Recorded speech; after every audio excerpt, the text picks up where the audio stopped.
Yes, I have to.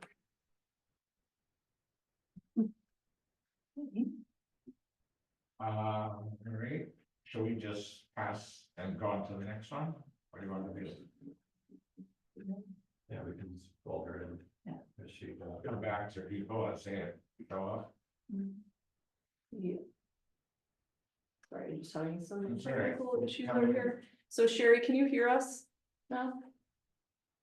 Yes, no, I can now. Yeah, I had a little trouble a minute ago. Okay, yeah, I think that was There on. she is. Yes, I'm managing too many things here without Belle. Yeah. Really appreciated Belle since was gone the last few days. Yeah. All right, so Sherry, can you hear us? Yeah, I hear you. Just a minute. I hear you, and then I'm going to be here and living. Turn it up. 1 second, we're just gonna turn the volume up here. Can you talk again, Sherry? Yeah, I'm here. And I think if you don't mind, Jack, can you just reiterate the items that were moved to the top? Because I'm not sure if the people that were impacted that are on Zoom Oh. heard all of that. Yeah, I didn't hear anything myself. Sherry, for just a moment, I'm going to announce that we just amended the agenda to advance certain items. And I'll tell you what the order is. The next in order is going to be U, which is item 8 on the agenda, the Resident Permit Parking Plan Committee. And then we're going to call number 23 on the agenda, an annexation of 280 Mesa Road into the district. And then items 26, 27, and 28. If those people are available when they're called, but that's the sequence we're going to follow. So now I'm going to call once again item 8, which is you, Sherry. So take it away. Okay, I'm going to start with going over the memo that Belle Wood wrote regarding the status of the permit parking issuance part of the BPUD has been issuing the permits, and so she had listed some of the high points of where we're at with it. All the permits applications were received on the 17th of May, and they're now being distributed either by mail, if people ask for them by mail, as I understand it, or people can come in and get them. There were 78 permits assigned. The signs are going up either at the end, well, maybe at the end of the month or in early June. And DPW, which is Department of Public Works, they're putting up the signs. It's really their project. And they did meet with some of us to talk about the placement of the signs, in regards to the view, so they're not blocking views, trying not to anyway. And what Bill wanted to remind people is that you must have a permit to park in the area that are subject to that restriction. I don't know if there's a map that can be shown right now, but it is on the BPUD website. I just want to say, in regards to BPUD and Bell in particular, this was a tricky implementation task, because you have to meet the county's rules basically, and translate them into what works for Bolinas and communicate all that. And so it took a little bit of time, and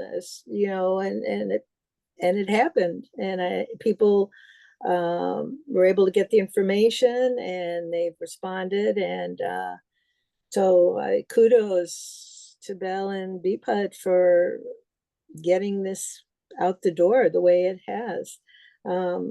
And so I just want to add my bit. I wrote something up that I thought was important for people to know is, the DPW, in order to do this, had to do a parking supply inventory, and they hired a company to do it in 2022. This is how long this took.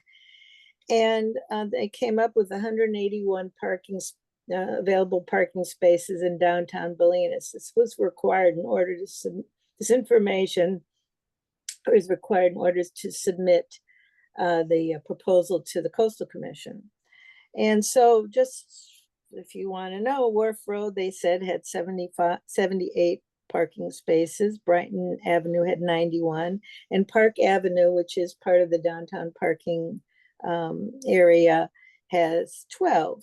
So with 181 spaces, the Coastal Commission, well, the proposal said that we would use 50% of those for the permit parking.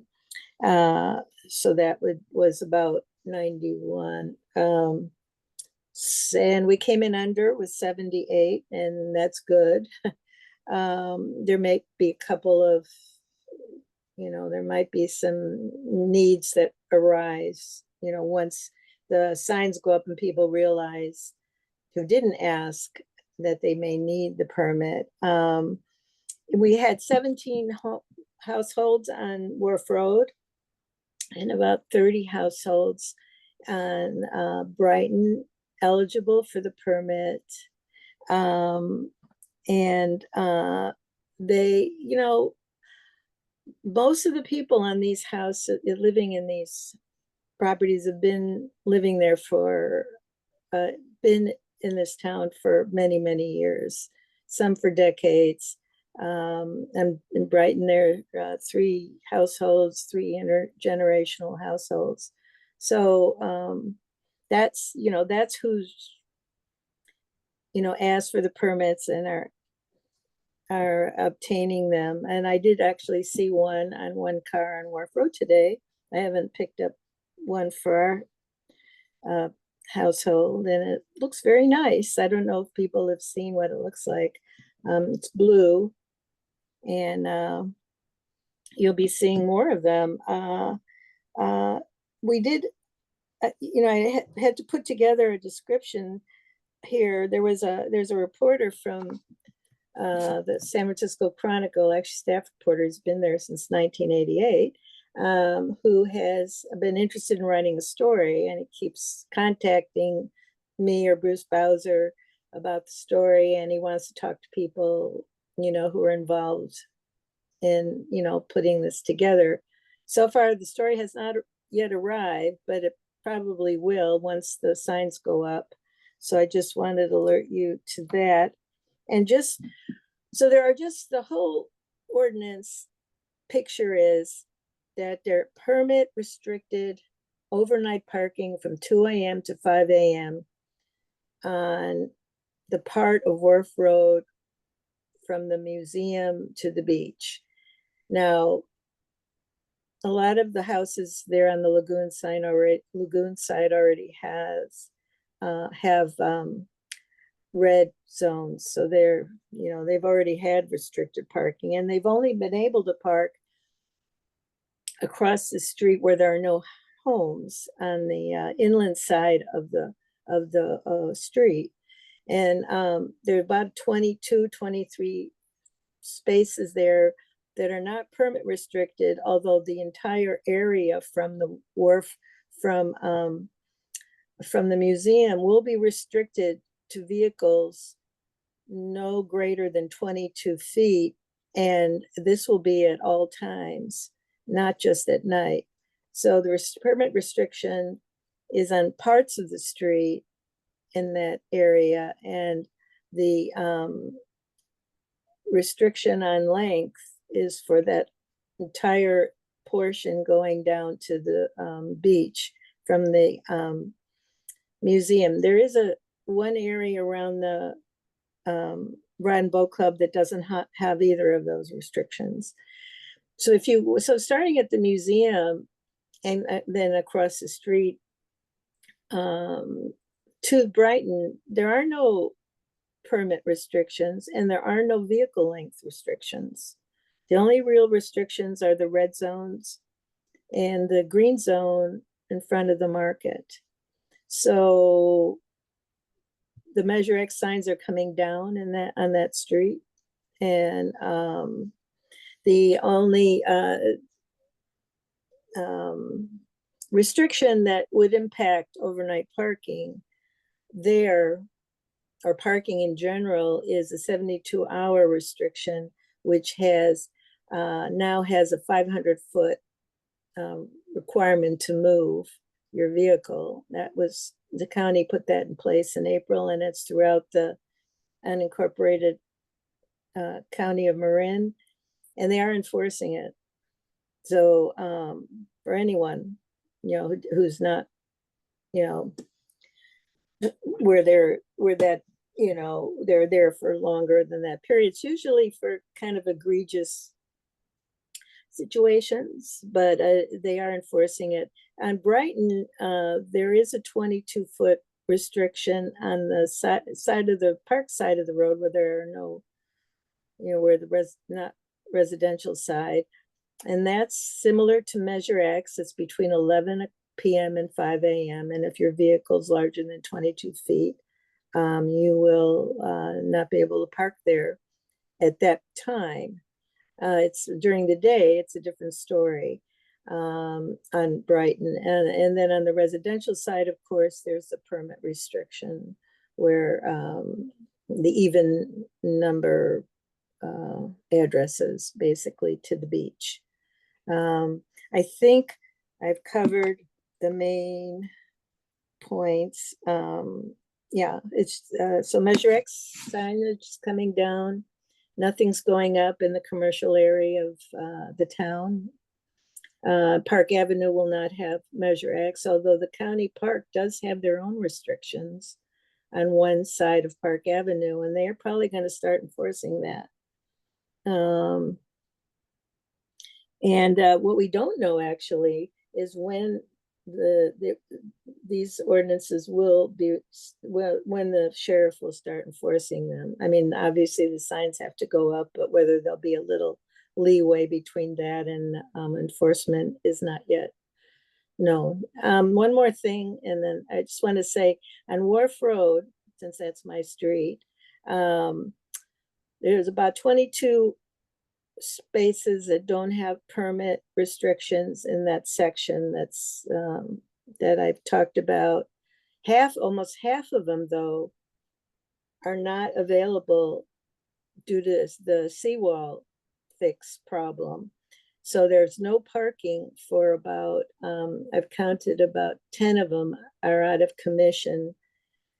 So there is very limited parking, and it's a spot where, you know, it's a one-lane access, and it's been over a year, or maybe I don't really know right offhand what it is, but it's been a while, and it's a big problem when there are a lot of people during the day, and it does limit the parking in the evening. So I just want to say that we're hoping that this seawall can get fixed. You know, as they said, I understand DPW said it would be this summer, but it is important to get that done, because it is not only inconvenient for parking, it's kind of hazardous for pedestrians and people driving. So I think that's it, all I can say. Thank you. Thank you. Does anybody on the board have any questions or comments? No, I just want to thank Belle. We've had a lot of people coming into the office over the last few days to get their permits, and everyone is super appreciative. We've had some people say they're dealing with other government agencies, and ours has been a much smoother experience. So that was, yeah, and just real kudos to Belle for really taking on what, as Sherry described, was not a simple process. Yeah. Mhm. Well, hopefully this is the worst of it. Once we have a protocol set up and all these permits out, and we'll just keep it going. So, all right, well, thank you as always, and we'll monitor it and see how it works. Yep. Thank you for your support. Hold on a second. We have a hand up, Layla. Sorry, since I'm here, hi Sherry, this is Layla Monroe. I was on Yeah, the hi. parking committee with Bruce, oh gosh, Yeah. like 8 years Yeah. ago. Yeah, And I have a question as to what comes next. One of the things that we had tried to ask for was, for the timed parking in front of the businesses. And I'm wondering if there is a plan to advance that, as a next stage. well, it's interesting when we walk the streets with the community development director, Yeah. Sarah Jones. She said, "Oh, well," she said, "maybe you should have that." However, the Coastal Commission, I think you encountered this when you tried to get some of the things done in terms of permits during the day. They're very, the access is a major priority for the Coastal Commission. And they've been very rigid as to what they would allow. This has gotten through as a nighttime.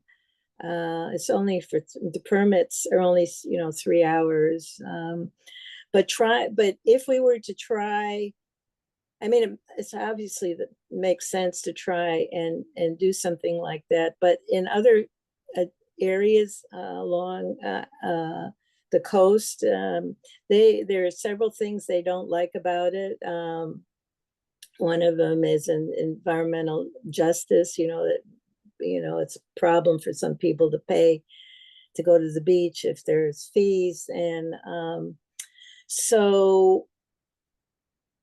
And then how would you, issuing permits now to primarily single family homes, and we're talking about 47 properties, wasn't a cakewalk, but compared to what would be required to exempt people from, parking meter, to however you would do it, restricting it 2 hours, 3 hours would be, you're gonna have multifamily properties and workers, and so that is kind of a logistical and political problem. What we did talk about was, of course, trying to get parking area and for people to park outside of town, but that's another, issue. And of course, overnight parking for people who live in their vehicles, but that's a whole other trail to follow. But I think I'm gonna interrupt at this point. This is a subject you might want to take up with her at some Follow point. up afterwards. Okay, I just thought it might be useful for the broader community to know if there is a next phase planned in the. No. Committee.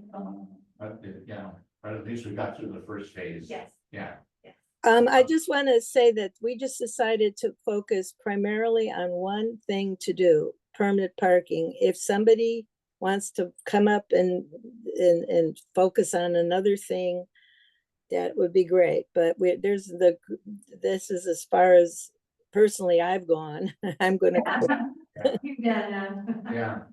All right, any other comments or questions from anyone? Okay. Well, as always, thank you, Sherry. thank you. Bye. Okay, then, based on the sequence we agreed upon, I'm next gonna call item 23. Annexation of 280 Macy Road in Bolinas, EP 188, 170, 53. Annexed into the Bolinas Community Public Utility District. And lately you're here to talk about that. So right now your property is outside of our district, is that right? Yes, But you're bordering a property that is in the district? we border the district on two sides, right? So it's, sort of, it's not a donut hole, but a little bit, right? So there's 276.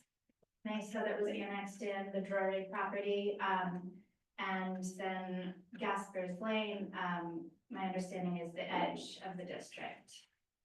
Okay. Yeah. So what does the staff feel about this? We're supportive. We looked at basically the jury example. And it's actually, arguably further away from the district. And I think to be consistent with what happened in that case, you would support this annexation as well. Obviously, this is my first time doing it. It's not something we often do, so luckily we had a fairly recent example that I could follow. Folks at LAFCO were helpful in helping us understand the process, and also Willa doing legwork on her own. So, I mean, there's not, what I could tell is, you know, the things that I was interested in is sort of the logistics from our standpoint. We don't pass a resolution. It looks like we just are submitting and approving, and there's some paperwork for us to sign. So there wasn't much, you know, what is prepared from LAFCO's end is really the kind of documentation of the entire process. Right. That's basically it. So you don't need a motion on from the board? No, there were a couple of things that I wanted to make sure. Leila came in and met with Belle and I don't know, like a couple months ago to discuss this. And there's just some things that I want to make sure you're aware of as far as like what I could understand. Leila owns what we call floating meter, meaning it's not associated with the particular property. And so effectively, when that meter comes out of flotation and sinks, and gets associated with your property. My understanding, obviously, this will come before you, but in previous examples, this is effectively what would be kind of a transfer of a meter, and that will institute an LWIP, a limited water use permit. So I just wanted to make sure you were aware of that. And then the other, as far as I can tell, the other aspect of it is just being, you know, it's not, in cases where you have a pre-existing customer, we have a service line that goes from the main to the person's home.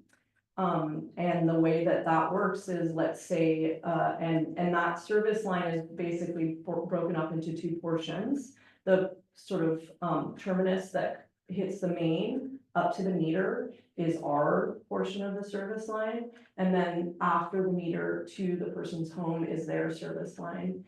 In this case, as far as I can tell, it's actually going to be a cost to the to Leila or the homeowner to actually foot the bill for the entirety of that line, including the meter and all of that. Because obviously normally if somebody had like a meter that broke, we would go and replace it, but here there's no pre-existing meter. And again, just following the example of the Drury property, and other examples where we effectively, this is similar to essentially if somebody comes to us and says, hey, I'm, you know, modifying my driveway, I want to move my service line. We say that's fine, obviously we work with them on that, but then we have them, they pay for effectively what is the public portion of the service line. So I just wanted to make sure you were totally understanding effectively what you're getting yourself into. Yes, and I'll just make a quick comment on the process, as with the parking, plan, anything worth doing takes a very long time, so we acquired this meter 5 years ago with Mary's help. And part of the reason it's taken so long to come to this process is because of our awareness of the cost and challenge of trenching from Mesa Road to, it's like a quarter-mile trenching that's going to be required. And so after annexation, we're also still going to have to get an easement from John Osterweiss to do that. So, and then rationalizing the, you know, the lines, which are 45, 50 years old, probably new lines, all of that. It's a pretty major undertaking, so it's taken a while for us to have like the resources and the ability to actually go to this step. So short answer is yes, understood. Okay. Thank you. Yes. Yeah, Just also because you're obviously on a well now, the other thing to be aware of is that you'll need a backflow device to ensure that, to protect our public water. All right, so other than just having this on the agenda, there is no motion to be made for the annexation.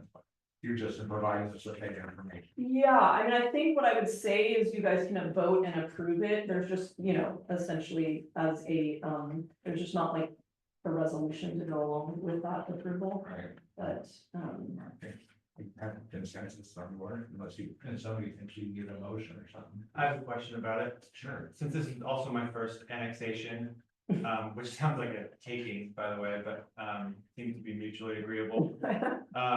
What does it mean to BPUD to have another parcel in our district? Does that require us to provide a certain service that we will be paying for? Or is that basically what you've been talking about, that the property owner is on the hook to run the water line all the way up and to deal with the easements? I'm just wondering. yeah, I mean, sort of what- generally our responsibilities pretty much end at the water meter, so I don't envision that there's a lot more, I mean, from an operational standpoint, obviously, for the floating meter, Leila's already been paying an annual service fee to keep that kind of floating. And then, obviously, when they start using water, then they'll start paying quarterly meter rates for that water use. I don't think that it's, yeah, I mean, obviously, there are, from your standpoint, issues with having such a long service line, wanting to make sure that you're actually monitoring water usage, because you know, the potential for a blind leak is really high when you have such a long service line. But yeah, nothing directly impacting us. Yeah. Yeah, something. I had a question just about Gasper's Lane. I didn't realize it wasn't your driveway. The, A portion of it is, so the first part is you'd be getting an easement. Who maintains that road? we maintain it, but the first section belongs to John Osterweiss, who owns the vacant field that it runs along. We purchased it from Jim Kushner, might have been Bill. Yeah. Yeah, Okay. so, I guess it just, well, I haven't thought about this for so long, it just now occurred to me, like, I wonder about a shorter distance being from here across the field pathway, but I feel like the access is challenging, you know, if you were to go through the field as opposed to like down the road, and I think there's community benefits to having Gaspers like open, you know, that's the place where one would access the line, right? Okay. Yeah, I guess I do have a question, like, in terms of checking in with staff and asking staff for sort of like guidance or support, do you have any suggestions for how to like not be too burdensome, or that, you know, do the process of like, hey, okay, we're gonna hire this. I mean, in general, staff has been so helpful in just sort of brainstorming, but if there's any process you want us to follow as far as like the things that your team has on their plate, just let us know. Yeah, I don't think so. I mean, I don't imagine that it's gonna be particularly burdensome. I mean, it was helpful just to like learn about the process and be like, oh, this is a thing. So, yeah, I don't envision that there should be any issue. Grace? I was just gonna say that, I think I'm gonna say this every time, that there's a device that you can put just on your side of the water meter to monitor so that you can see it on your phone. One brand is called Flume, F-L-U-M-E. And I think particularly, as you were saying, because you do have such a long run, you could see immediately if a leak started to develop, rather than you potentially, especially in a winter situation, not notice them for a long time. I mean, people who have it right next to their front door don't notice for a long time sometimes. So that's, I'm trying to advocate for everybody in town to put one of those in. That's a great. Yeah. And they're cheap, they're only like $200. I was gonna make the same suggestion. Yeah, since it is such a long run, especially, just put that flume on your meter, and then you'll be able to pick up a notice of a leak right away. Yeah. Thank you. Good. Might not be able to because of the Wi-Fi connection. Word loud. And you need a- Mike has to try. Yeah. Oh, okay, well then, welcome to the district. Well, one more step, right, I have to go to LAFCO. Yeah, sorry. So they're the real agent. We are essentially voicing our approval for LAFCO's annexation. Okay, So they're the annexing body. But obviously, I mean, I'm sure if you didn't have our support, it would be very difficult. yes. Yeah, so we'll, there's just basically one sheet that we need to complete. Gonna find that there. And just to let you guys know, there were two versions floating around. One had us listed as in the environmental section, but that's actually not us. So just in case you saw that. It's locked in that, but I think it's just like the last page here. I don't know, somebody's out of order, but we'll get you the signed paperwork. Yeah. Should we take a quick vote then to make it official? Yeah, if you guys Yeah. don't mind, I think that would be better. All right. So I have a motion then to approve the annexation of this property to the district. I make that motion. All right. There's a second. Second. All right, on favor? Aye. Aye. Thank you. Thanks for moving the agenda. Yeah, sure. It's bedtime. Okay, speaking of which, we're now going to go to the next item that we've agreed to move up, which is item 26. This was a limited water use permit application for the property at 105 Terrace, Lowell Strauss. Lowell Strauss here. No, so do we wanna, oh, he is? No, but we can. move to You consent. discuss this Yes, or continue? yeah, sorry, I'm just wondering how you guys wanna handle somebody not being here for their LWA.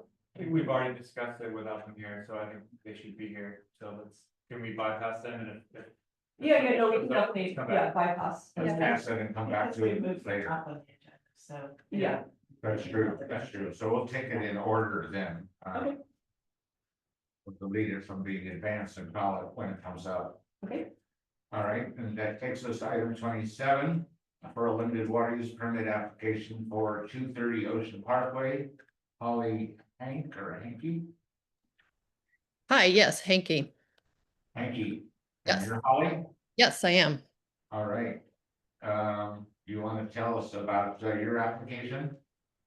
Sure. I also want to introduce Marco, who's our architect, who's here if you have any specific technical questions. But we're basically renovating our single-family residence at 230 Ocean Parkway. And we are converting a back studio to an ADU by adding a bathroom and a shower. And that's basic. Oh, and we are considering adding a hot tub that is in the plans. But other than that, it's a house renovation.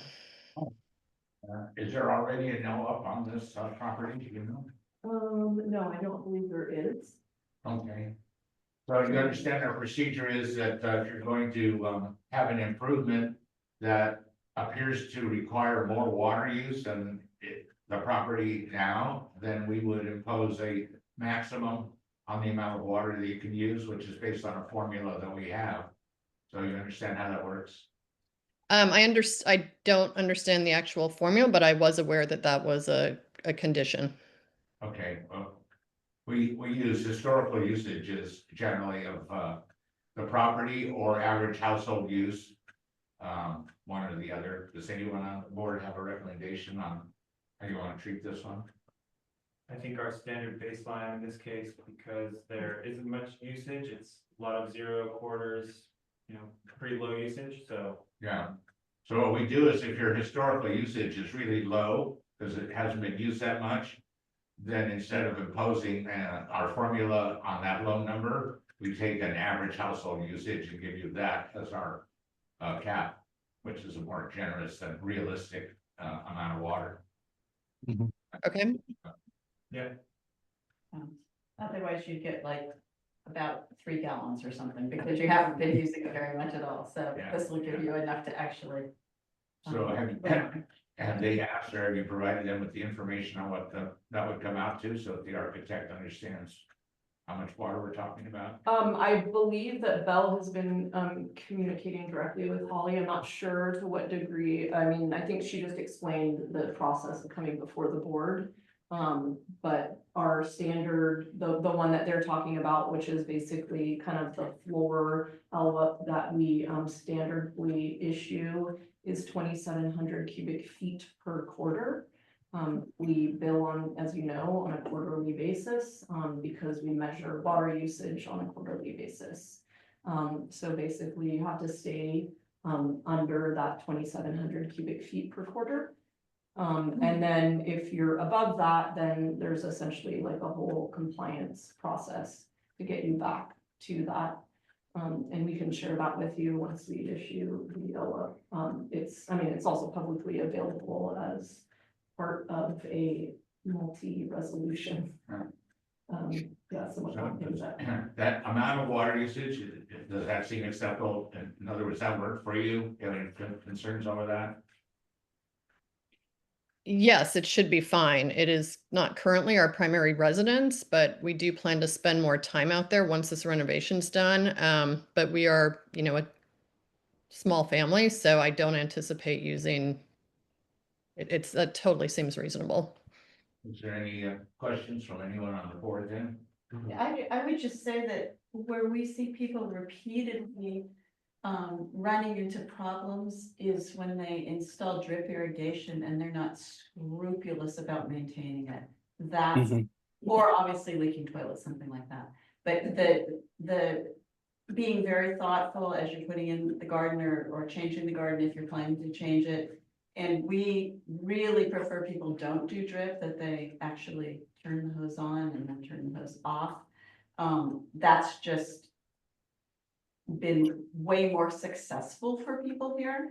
It is a little difficult, I understand, when you're not living there full time, but being thoughtful about the garden is probably the best thing you could do. I also think it would be a good idea to install the flume device or something similar, because that way, if you do have a leak, particularly if you're not there all the time, if you do have a leak, you'll know right away because your telephone will tell you so.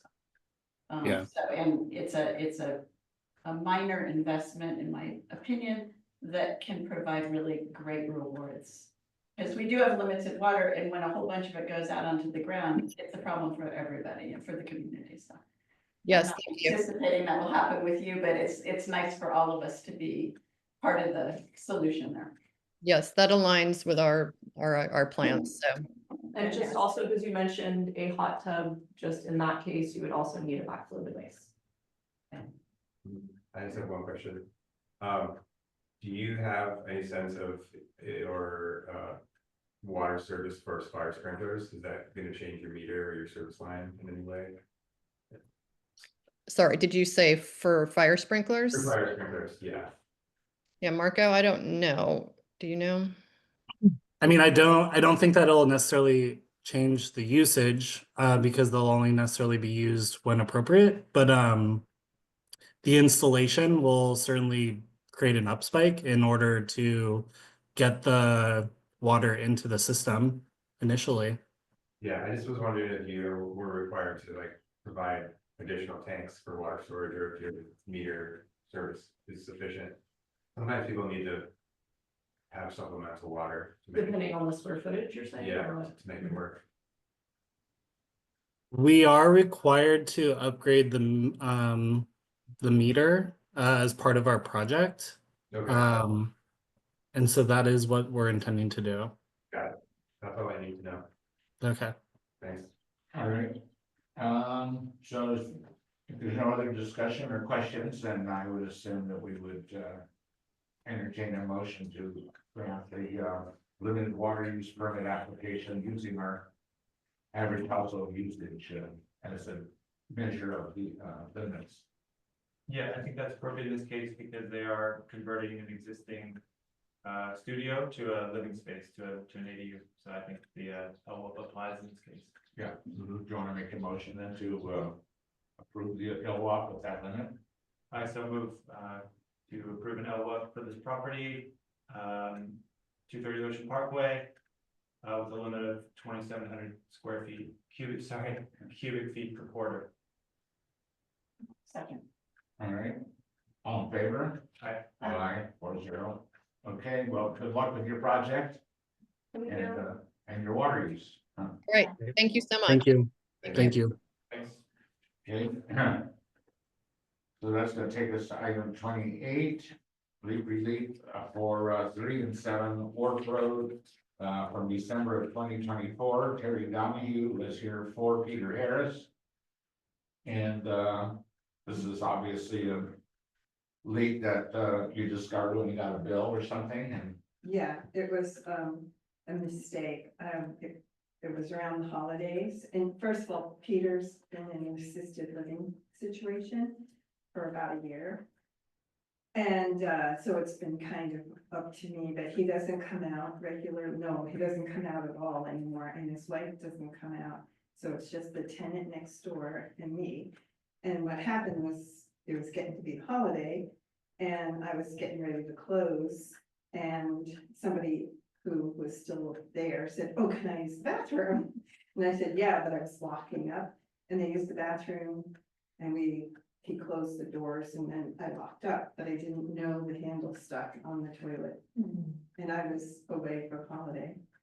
So that caused a huge water use, and, Belle then wrote to me and said it was, I don't know, she wrote to me about how many gallons went, and that stopped, the meter was spinning.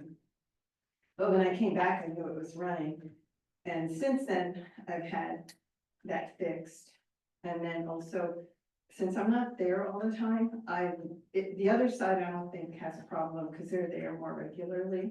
But, I turn the water off just before I leave at the toilet, because I don't want to ever have that happen again. Sure. And, Peter's, he's selling the building, everything's changed for him, he had a stroke, and he's doing pretty well, but he's done, And so I'm going through the transition and figuring out what's next, So I told him I would come here. It was my mistake. I have to take full responsibility for the mistake.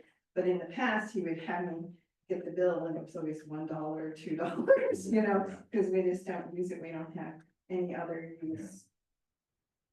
Well, sometimes they're not, very receptive when people who are, weekenders or something have somebody use their house and then, leave the toilet running and no one's around to discover it, and we'll have a harder time being sympathetic. I'm more sympathetic to your situation. I appreciate that, and also my own, I don't the violin, but my mom was dying too, so it's been a rough kind of, Bad time. yeah. So, go around the table here. What do you think, Grace? What do you want to do with this leak? I think we should excuse to our normal amount. This seems, it was unintentional. I think there's, the mitigating factors to me are sufficient that I don't see any reason to be punitive. So is there a percentage that we, would? Well, I looked at the data on toilet leaks, and I don't wanna say that you guys need to apply this, I just wanna provide information. So it looked like the vast majority of the cases, you guys applied a 25% leak relief. And then the next pretty substantial chunk is 50%, and then I think there was one case where you applied a 75%. Reduction. The last one we did was 20%. And then, yes, and there's ones where you didn't approve any, and then there was the most recent toilet was 20%.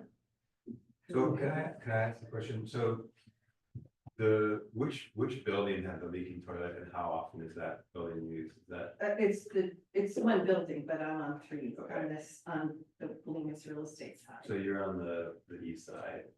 or the South west- side. South side. Yeah, So, and it literally, I just didn't check, and but how many days was it? I don't running? really know. I know, I can't, 73,000 gallons. it was probably during the holidays. It was Okay. like the whole week or something. Okay, And so when I came back, and I was like, oh, no. yeah, yeah, I'm just trying to understand. And I'll How tell you, often it gets used. even that, they hardly water the gardens or anything. Peter's always been very conservative. Can you shut off the water to the, I the haven't- source, not just to the toilet, but to the whole building, or are there multiple people using? There's parts? the other side's being used. Okay, so you can't shut off the water when you leave like for a week, because that's what if I leave for a night, I just shut the water off to the house. because Well, I'm I worried this never happened before, so I'm really, really sorry. And the handle, I don't know, got stuck or something. And so when it came in, but the other side, they're there regularly. I'm out and around, but that was the one time where was just closing up and getting ready to go, and I let the person use the bathroom and they just closed it up, so I didn't go check again. Now, because I'm not there every day, before I leave, I close it up there. Sure. And, yeah, because leaky toilet or running, I didn't realize what a stuck handle can do. So what do you think, Karen? You have a proposal or what sounds good to you? I'm just trying to remember the particulars of the last case, why we did The- 20%. So that was, Moses Bergson, and that was, a rental unit that they had. And I think you guys just felt like the person was in and out of there, and even though, like you just basically have to inform your tenants. That was kind of how you guys were talking about it. There wasn't, I don't know, so that was what went on to your reasoning. It wasn't super well fleshed out, but those were the circumstances. I mean, yeah, it's not a blind leak, so, I mean, none of these leaks are intentional, lots of, through the years, nobody does this on purpose, so I sympathize, but,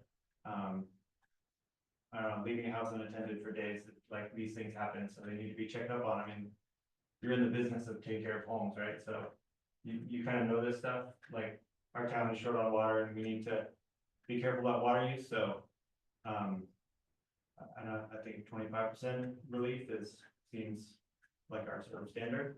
Okay, so that would be your recommendation, Yeah, all right, and keep going around, what do you think? Yeah, I mean, I'm very sympathetic to the situation, and I think that mistakes happen, but I also am a big believer in just being accountable for mistakes, and sometimes you just have to like That's why I'm here. take the punch, yeah. I appreciate that. And I'm not making Peter doing it. No, no. It's like coming out of my pocket. Yeah. Because I told him, I mean, the guy's it's just been bad, No, I mean, I very much sympathize with that, but I understand. I That's just why look at I'm here. things like very objectively, like the whole percentage discretion is, I'm not even comfortable with that, because like, what's the difference between this toilet leak and the 20% one? It just seems like we don't have a standard. No, but So, there are extenuating circumstances. I do like the idea that we have flexibility, but I agree Yeah. with you that there has to be some kind of uniform application Mhm. under. yeah. Like circumstance, apples to apples, Yeah, I think then, just based on the previous discussions and decisions, I would say 25% reduction seems appropriate. What do you think? I'm always a soft touch, I would say 50%. How much? 50%. All right, well, I think it sounds like there's more, towards the 25% than the 50, so I think I'd probably go along with that too, then. Well, thanks for whatever. It's just, Yeah, it was- no, Yeah, I'm sorry. yeah. It's also based on history. We do set precedent. So I'm trying to make this consistent with the precedents that we've already set. Well, which was the one for 75%. I think it was a long time ago, but I will, we are supposed to look at leak relief. I was saddened to see that there was a leak relief before we got to pin all of that down. But that is some of the data that I wanted to just present to you guys is, essentially categorize all of these different what is the percentage? And I think, really it's not average, it's like what you have these kind of modes of the most common thing that you give in a particular circumstance.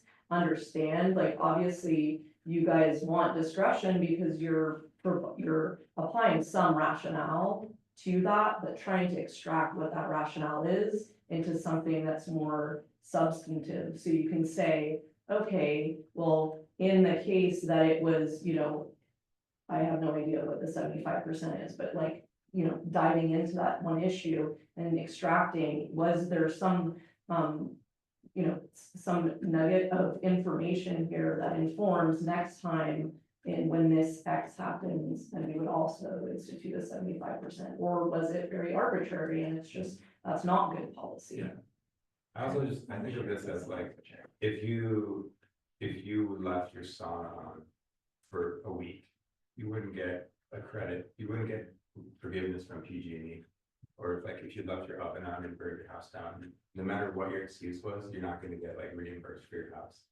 So I don't understand why this would be different. I know that's kind of callous, but Can I say something? Yeah. One thing is, I feel like I'm being, discriminated against because I'm in real estate and I should know better. I'm getting this, but I didn't know it happened. I didn't know how long. I'm Bill. And Bell wrote to me and I went, oh my God, that's what happened. I had no idea that much water would be used with a stuck handle. And I have not wanted to give Peter another stroke, so I'm here dealing with it. And we have never had anything like that. We hardly water and it's coming straight out of my pocket. So if that's what people want, that's fine. Well, personally, I don't think that you're being a realtor has anything to do with. Well, he said yeah, something. I He heard said that, Yes. I mean, we should all know better. We all need to be careful with our water. I wasn't discriminating Well, you said against you. you take care of properties, so thank you Which is very the much. fact, right? I mean. You know what? And I was away for the holiday, so, Yeah. and that's one of the only times I work really hard, and I'm gonna pay whatever it is. I just don't like when that happens, Yeah. It's So not, generally, it's always been that if people have toilets running and there's someone around to yeah, monitor the property, right, no matter who you are, what you do for a Right. living, and you can catch it. right. Yeah, and Terry, I would say this, if you look at basically, and I'm sorry, I don't have that data here to share, but I would say it was almost 80% of toilet leaks get 25%. Well, that's of the fine. improvement. It's So fine. you're definitely not being discriminated against in Well, I terms of how, you know, what they're leaning towards. A 25% would be the routine. It's okay, whatever you decide. I Yeah. just felt I was being reprimanded because of what I do for a living. I don't have anything against realtors or people. Yeah. Well, it was very clear and people have heard it, And so. thank you for speaking up about Yeah, that to allow thanks us for a coming. chance to. Because I know clarify. this happens a lot and it's not an easy business to be in and it's very sensitive. And I take responsibility for my mistakes. Yeah, we appreciate that. Yeah, I think basically our decision was made on precedent, as Georgia pointed out, 80% of these are at 25%. It's great, whatever it is, it's coming out of my pocket, I get that. not Peter's, No, because he trusted me, you know. to- yeah, no, and very often the owners of the house are not the ones who are even responsible on making Mhm. toilets. They had Yeah. somebody in there and they, Yeah. you know. Yeah. That's very common. So it's a common phenomenon, actually. All right, so shall we get, is there a motion then to apply the 25% reduction? I'll move to apply a 25% reduction to the 3 and 7 Wharf Road. Okay, is there a second? Second. All right, all in favor? I Aye, all opposed? I'm abstaining. And an abstention, okay? 3-0-1. Right, so you get an amended bill? Well, so can I pay it so that he doesn't have to, you know, I just want to get it paid.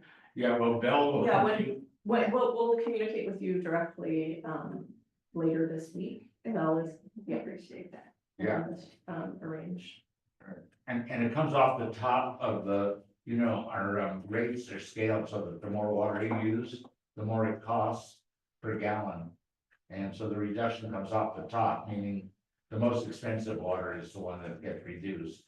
I appreciate anything. All right, Thank you just very let you know how it Yeah. works. So I don't know, it was 900 and something, so I That's a have big no one. idea what that amount is, but Yeah, I'm happy to. all right. I know. Yeah. Yeah. Yeah, we got, Happens to everybody. And it was winter, pouring rain, Oh, but it yeah. wasn't the drought. yeah, there's always. Okay, well, that takes us through number 28. I can recall number 23 again. No, I didn't mean 23. There's no- 26, 26. still not here, I think. Okay, All right, so we can then just we'll keep, go back up and do managers update. sounds good. Thank you, Terry. So I am just gonna, sorry, give me a second.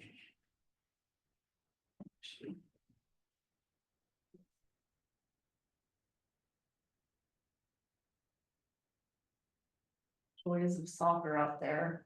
I know it's painful for you guys. It is. I know. But we love you. Oh.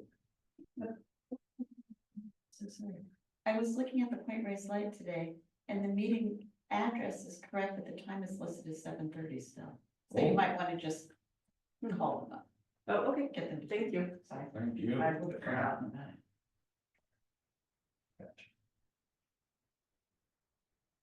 All right, Georgia, take it away. Thank you. I was trying to say that it was being run. Okay, it's just You slow. really do, right? But it didn't say, it said had it on the headlines, I couldn't find it anyway.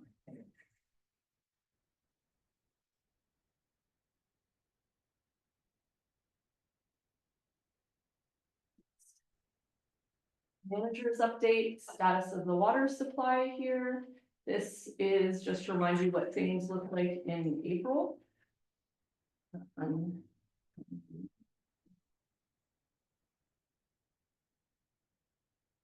Very jagged.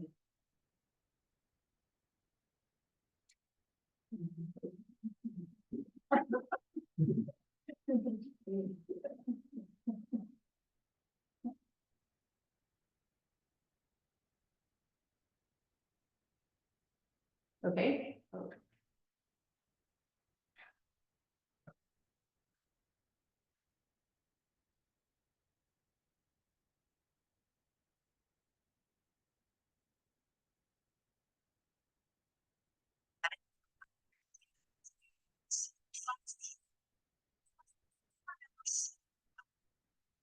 This is hilarious.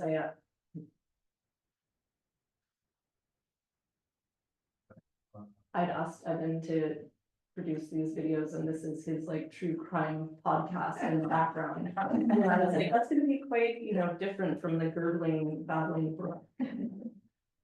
So yeah, so everything looks really good. The guys have reported that, drawing from the lower dam right now is very efficient for this time of year. And so they're just feeling really optimistic, but as you can see, the upper impoundment is still full of rocks and not very usable, which is again why we're on the lower. The other thing, they did was just, that kind of the degradation of the impoundment, the lower impoundment, and just that kind of, wrap that we use to kind of seal that up. They redid that and reported that that really, elevated that reservoir. And they were able to draw more water, but just reiterating that, we definitely need to attend to that long term. Here is the Wood Rat 2 aerial picture, and this is Wood Rat 1. Wood Rat 2 was really windy that day, so I don't know if you guys can see that, but there's that, what looks like kind of particulates is actually just like kind of wind caps. And actually, interestingly, these are taken on the same day. One of the theories about like why we have no Zola growth. Well, there's a couple of contending theories, but one of them is that it's very windy there, and that it can't really grab hold. And obviously on Wood Rat 1, that's not the case. I'll talk about the Zola a little bit later in the report and look at some pictures. We've had some leaks. We actually had a leak last night, which was repaired this morning. And this is some footage of the clamp or that effectively it was a repair that kind of dissolved, broke. This was actually right in front of Jennifer's house, which brought up this point of her having been on hold with her answering service forever. When she finally got through, we weren't alerted. And she finally ended up calling Stu directly. But we've been having more and more issues with our answering service. And so when Bell returns, we're gonna have to dig into that some. Frustrating. Yeah, really, Yeah. I mean, yeah, anyway, so I mean, it's been, I think, an ongoing saga well before I got here, but I think there's kind of like lulls where it gets worse and worse. And then they kind of, maybe you complain some and then it gets a little better, I'm not really sure. This was a really bad leak inside, kind of worth hearing. Yeah.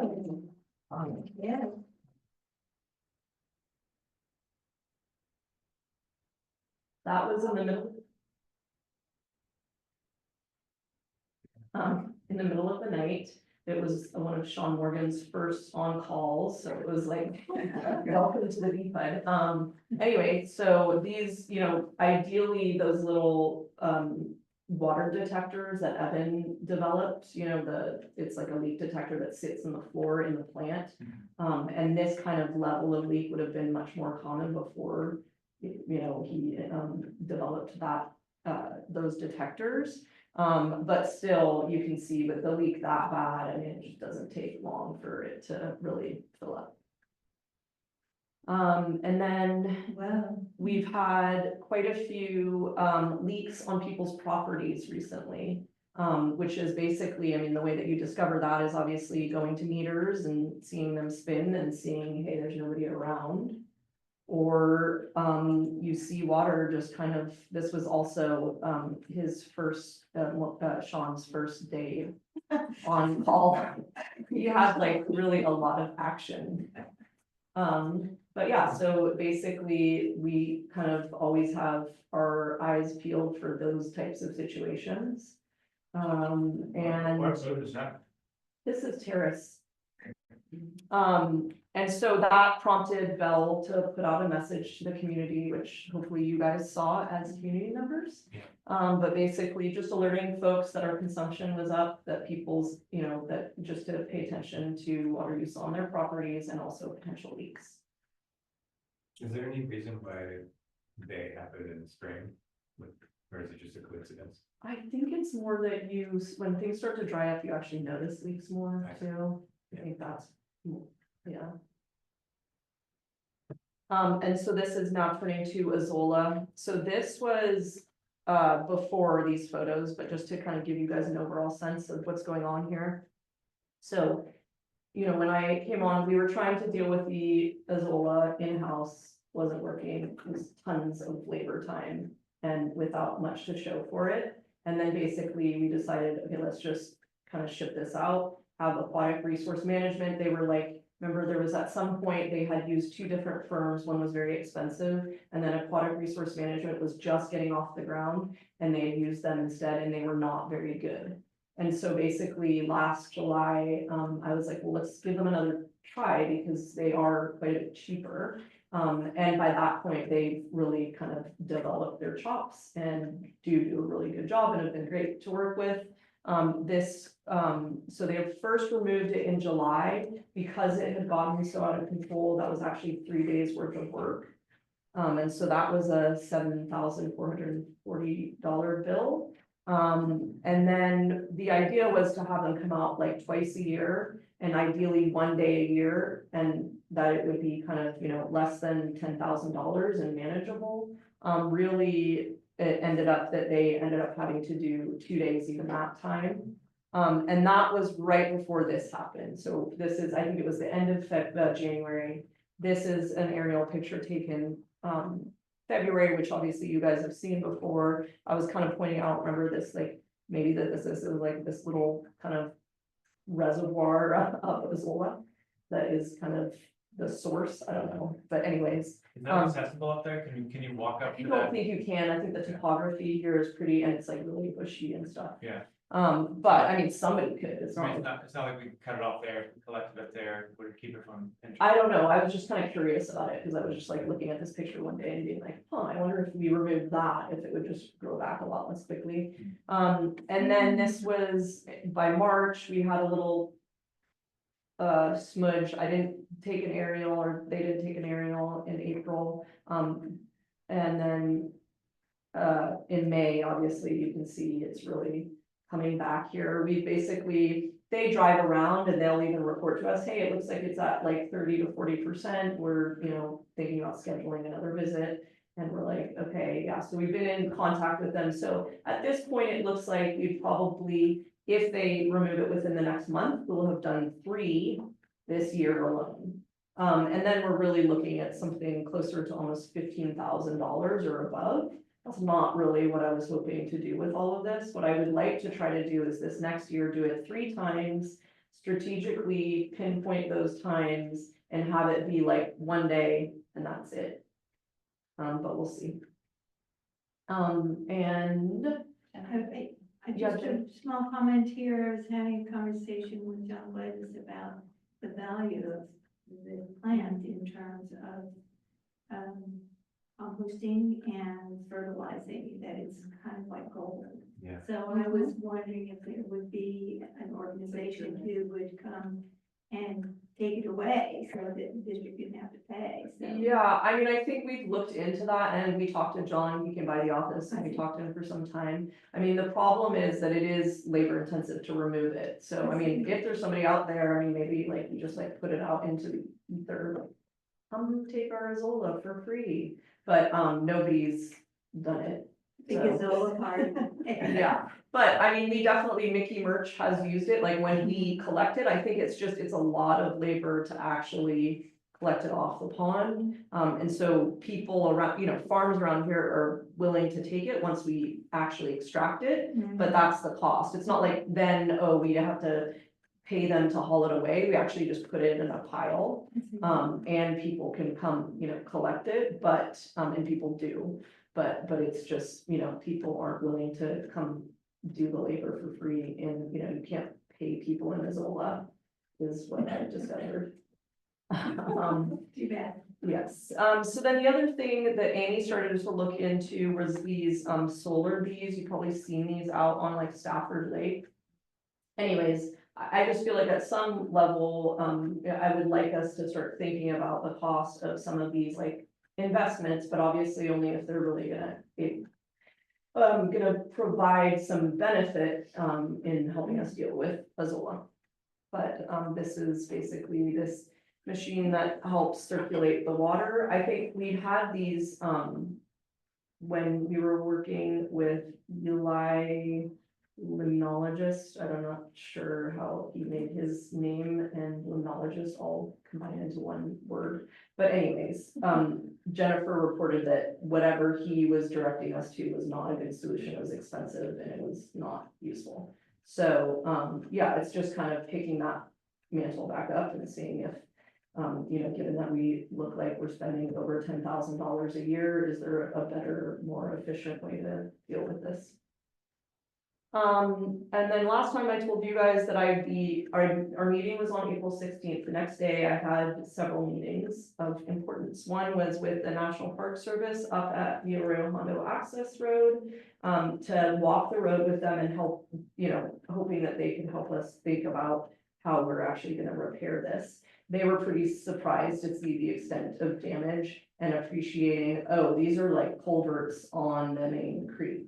So this is gonna require a replacement of these culverts is gonna require like full creek diversion, and they're like, that's gonna require extensive permitting.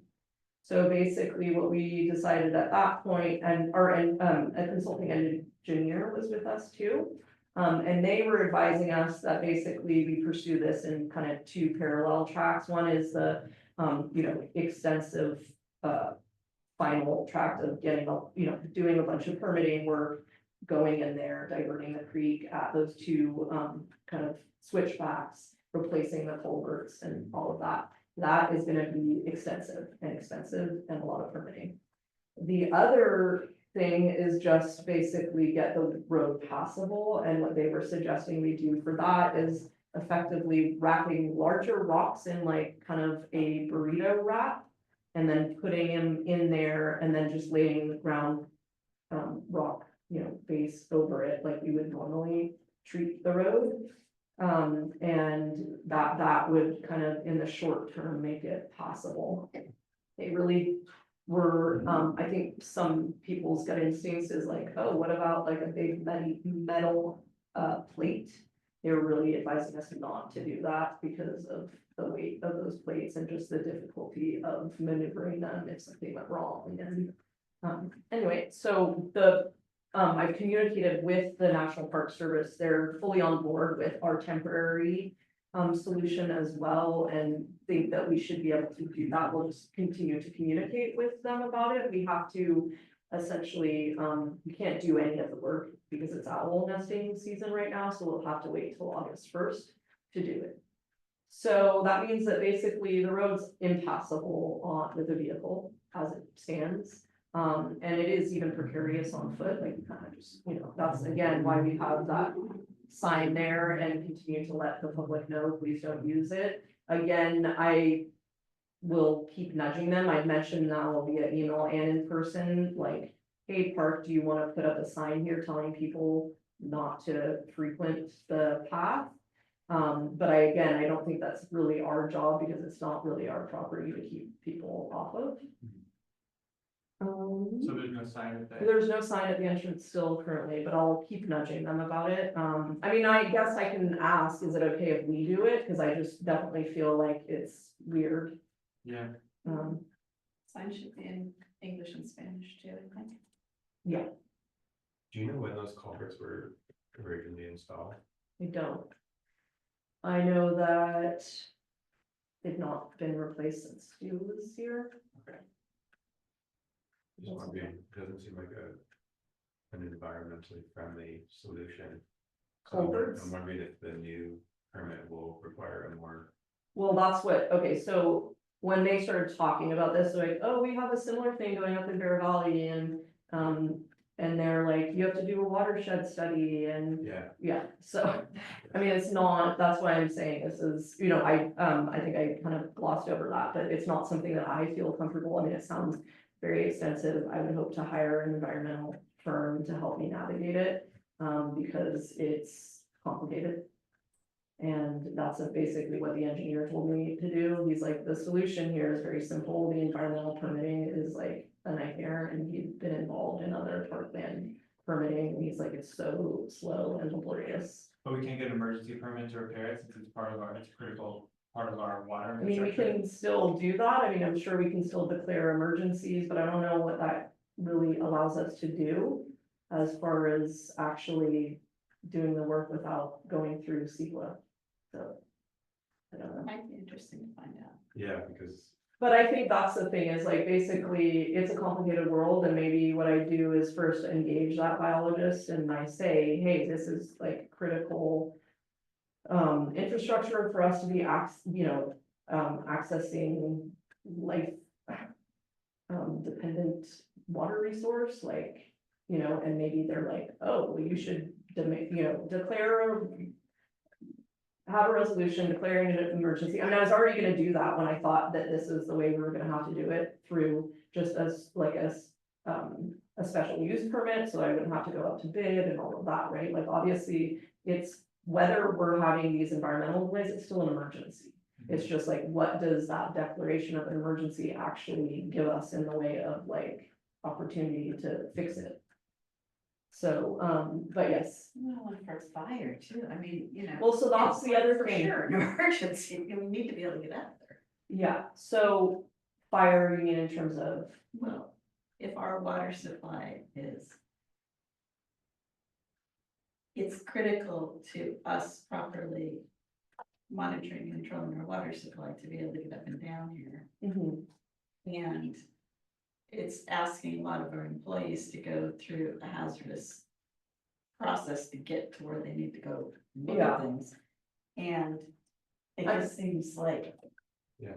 I mean, I would like to be as completely environmentally friendly, but if it's gonna take 5 years to get the permits, that doesn't work for me.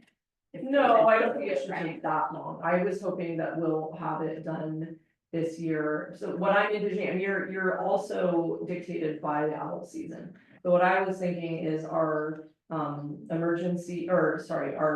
a temporary fix is basically happening in August this year. I have engaged an environmental firm. By August next year, we're fixing the road. That's, you know, I don't think it's gonna be 5 years worth of permitting. It's just complicated, and I don't think it's likely that I'd be able to get it done this summer and be doing the real long-term fix this summer. That doesn't seem very likely. But again, I think it's important to engage this biologist or the environmental firm sooner rather than later, because they'll help, you know, they'll be way more knowledgeable about all of these kinds of questions. but I think it would be valuable, like Grace said, to understand the options for an emergency. Like, what if something happened to the upper or lower income that like physically stopped water flowing for the town to take, and there's like 1,800 people? Like, what are the options then? Can you just do whatever to get it to work, or do you have to go through this environmental process? Yeah, So, and what are the tiers of urgency. Yeah, I mean, I was surprised because that's the way I painted it to the National Park Service is like, oh, this is our water supply. And you know, like, we can't control an emergency, but there's certain emergencies that I can, you know, imagine in my mind where it's like way easier to deal with that emergency if I can drive a vehicle up there, right? So as an example, both of the impoundments are past these obstructions, so you can't get to the lower impoundment, you can't get to the upper impoundment without going through both of these, repair, or like needing to be repaired sites.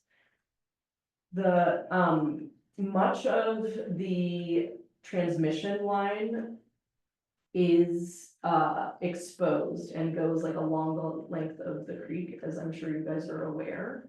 So like, I'm picturing, okay, a tree comes down, breaks that, what does that look like if you're having to like carry tools from the first, I mean, it's really early on, all the way up to repair that? That does not look pretty. I mean, I think from the guy's standpoint, it's like, they almost get, not cavalier, but they get so exposed to what their daily routine is of dealing with it. And that's like, it doesn't require a vehicle, right? So you kind of are like, oh, it's fine, we can make do without a vehicle. But it's really, okay, no, but what about those emergency cases? Like, imagine the worst case emergency. What does that look like navigating this on foot? And also, what is, I mean, ideally, like I said, we've done that temporary repair, like maybe that works really well and things look pretty passable and things are working a lot better. And that gives us peace of mind. But one of the things that concerns me is like, right now, you see it's in such disrepair, and obviously this was from storm damage, is like, what does this look like after a bad winter? Yeah. Again, is it just like actually impassable? Anyway, so. But yes, I mean, I hope to engage an engineer. Well, I did. And ask them, hey, can you walk this with me? Can you help me think about this? And he was like, engage an environmental firm. That's the first thing you need to do. It's like, it's trivial then for them to be engaging the contractor or engineer or whatever after that point. So, I mean, and he knew what he was talking about. Go for it. Yeah, Yeah, sooner, We as have soon that. as you possibly can. We have a project with Gannett Fleming to examine the lower dam, that involved diverting the creek and doing this whole examination, so Yeah. that's kind of on ice. Well, they can't get anything up there anyway, so. Yeah, I that mean, will be on I will reach back out to them. That all got delayed because by the time I'd gotten the special use permit to do that, which by the way, it turned out that the park got back to me and they're like, oh, this is such a non-invasive project. You don't even need a special use permit. You can just use your existing land. So it's just like, it's very frustrating. But anyway, by the time they'd finally given me that information, which essentially was approving it, the waters had, Yeah. risen back up and it wasn't the appropriate time to do that evaluation. It's But- like September, October is the time to do that, right? So- Yeah, just when the water flows are lowest. So there's a chance we could do it this year. Yeah, and I mean, I'm thinking about like everything that we were bringing up there, like it was, it was like this little handheld sonication device for them to like see the integrity of stuff. It was, a sub pump, so I don't think, I mean, obviously, when we first submitted the special use permit, I was describing a single vehicle going up there. So I need to, talk to them about, hey, what would that look like to walk most of the stuff, like, some far away. Mhm. But I don't, just on the surface, it didn't seem like that work could still happen. Okay, so moving on to the operations update, Wells project. So I think last time I reported to you, I said that I asked DWR for $190,000 and it was approved. So that was good. And just to let you know that, when I reformulated the budget to justify this, it's basically because we had to spend $100,000 on the 2 coastal permits for the 2 wells. That wasn't originally budgeted. And then basically the other $90,000 is the fact that it's been like years for this project. This project's been ongoing and the budget was originally defined in like late 2021, and everything's way more expensive. So, you know, I think still probably this project will run a deficit even with that money, but, it was very nice. Anything else? We also executed our construction license agreement with BCLT, so that's gonna allow us to actually enter the property and have our subcontractors enter the property, which is why on June 3rd through 5th, leaks drilling will be coming and, finally submerging our punt. And also Alan Richards will be coming, May 30th to, help us with this project, walk the site and make sure we basically have done everything we can do up to a point, and we now need more, engineering details around the next phase. The tank site replacement, pipeline replacement project, I've kind of has been in this holding pattern where we were waiting for this last electrical work to be done. That got done. It's very nice. The guys are very excited about being able to read a number instead of do annoying math.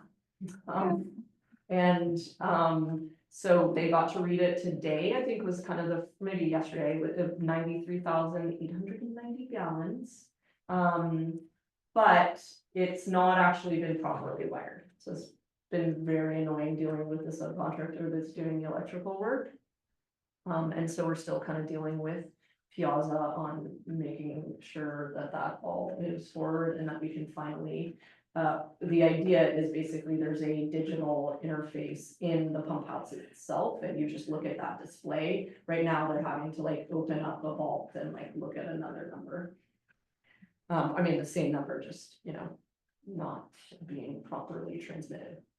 After all this work is finalized, I'll submit or present to you as a special report on the entire project. Just wanted to give you a brief update on the cross connection control program. This is this California state mandate for water providers to develop a cross connection control program.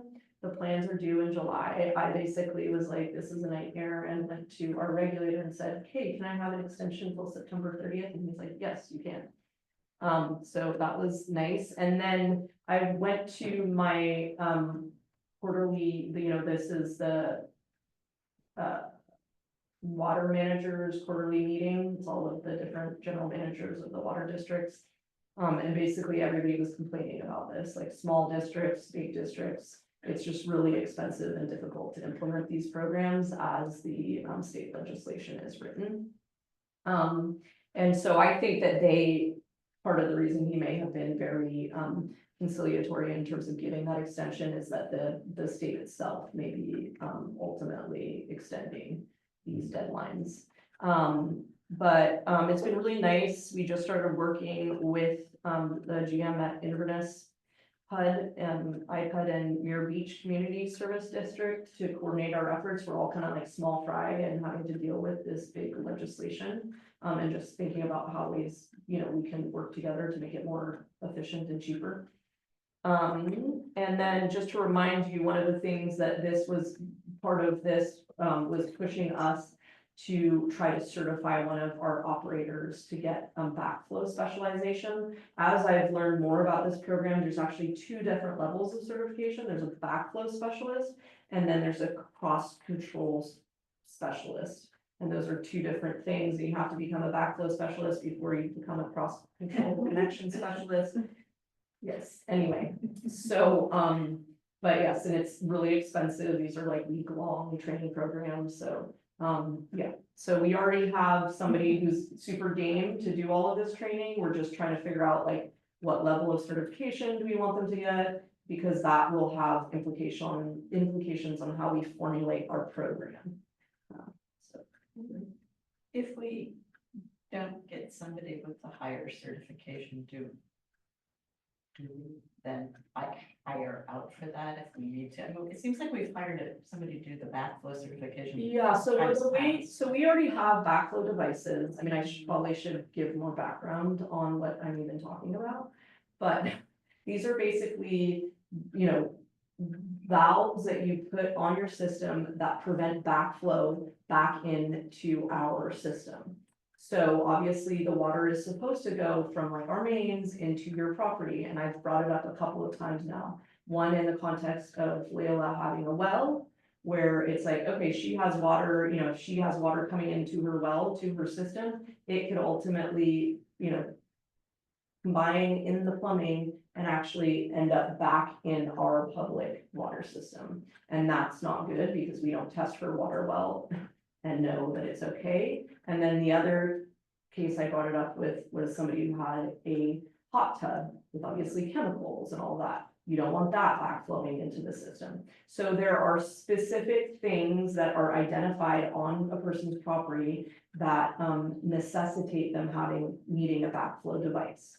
Those backflow devices are simple, but they can malfunction. So that's why you have to have these annual testing of them, and that will be done by a backflow specialist.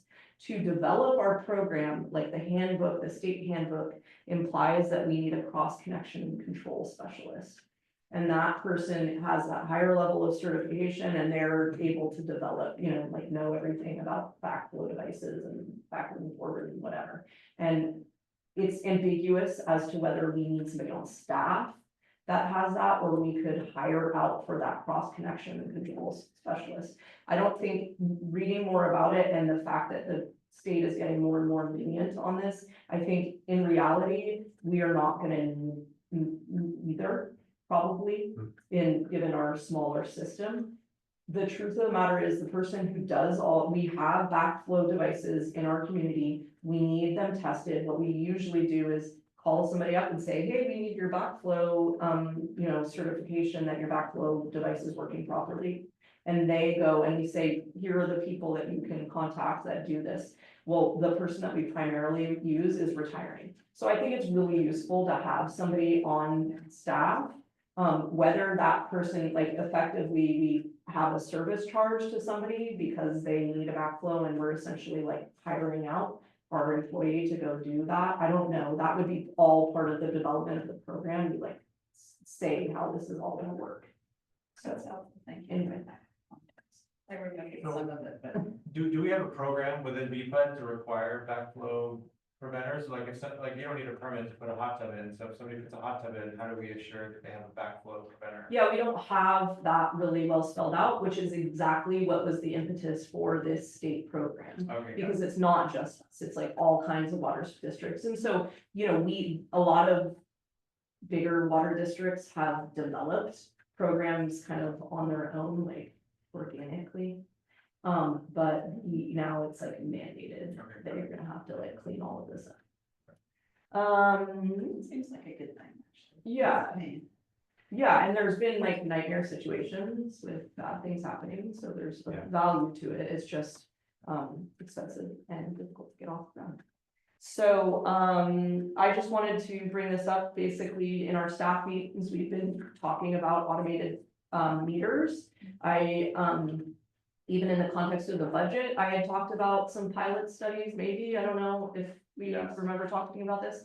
But basically, we're trying to develop, you know, a pilot study that would allow us to essentially, at the end of that pilot study, make an informed decision around, hey, you know, do we want to bring automated meters into our district? What is that going to look like? What types do we want? There's all kinds of different ones you can use.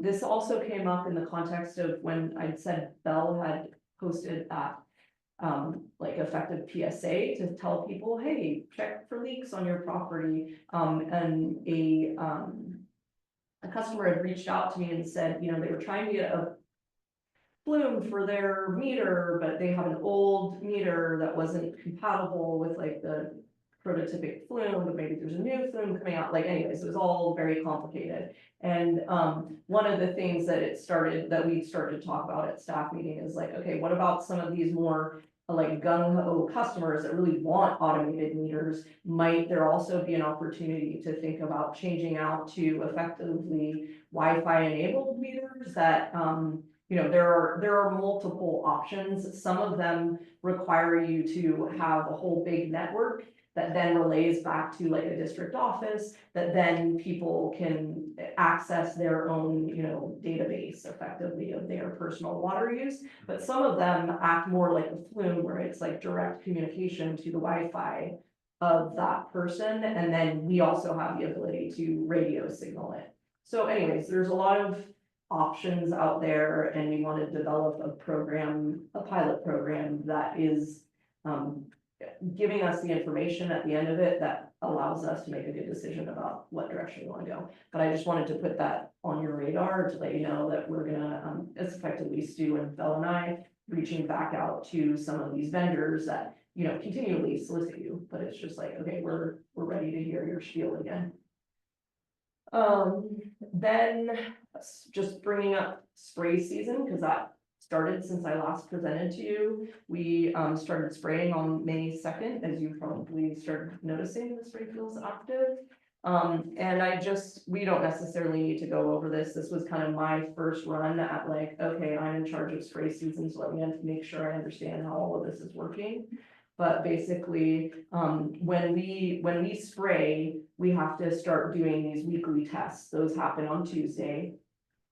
They're called BOD, biochemical oxygen demand tests, and they're essentially a 5-day test where you're effectively taking a sample, incubating it with some substrate, and then allowing it to seeing after 5 days how much oxygen is left, effectively how much oxygen was depleted in the sample. Okay, and that depletion, the drop in oxygen, is really reflective of how much microbial activity was there in the sample. So it's like effectively your surrogate for, are microbes really active in this sample? So you can imagine, that's why I have this picture here, is, you know, this is right here is where our influent comes in. And then it's, you know, dispersed over to pond 1A, then to 1B, then to storage pond 2, then storage pond 3, and then it comes back into what we call the center aisle, and that ultimately connects to the irrigation field. So you can sample, and we sample weekly all of these different sample sites. But the thing that really matters is like, okay, what am I spraying out onto the field? And that is from the center aisle here, which is effectively contiguous with the third storage pool. But ultimately what we want is this center aisle, or not want, we have to, effectively we sample it. If the BOD is above 40 megs per mil, basically of, you know, that drop in oxygen that I was talking about, if that drop is too big, basically 40 or above, it indicates that there's too much life in there for us to be allowed to spray that out.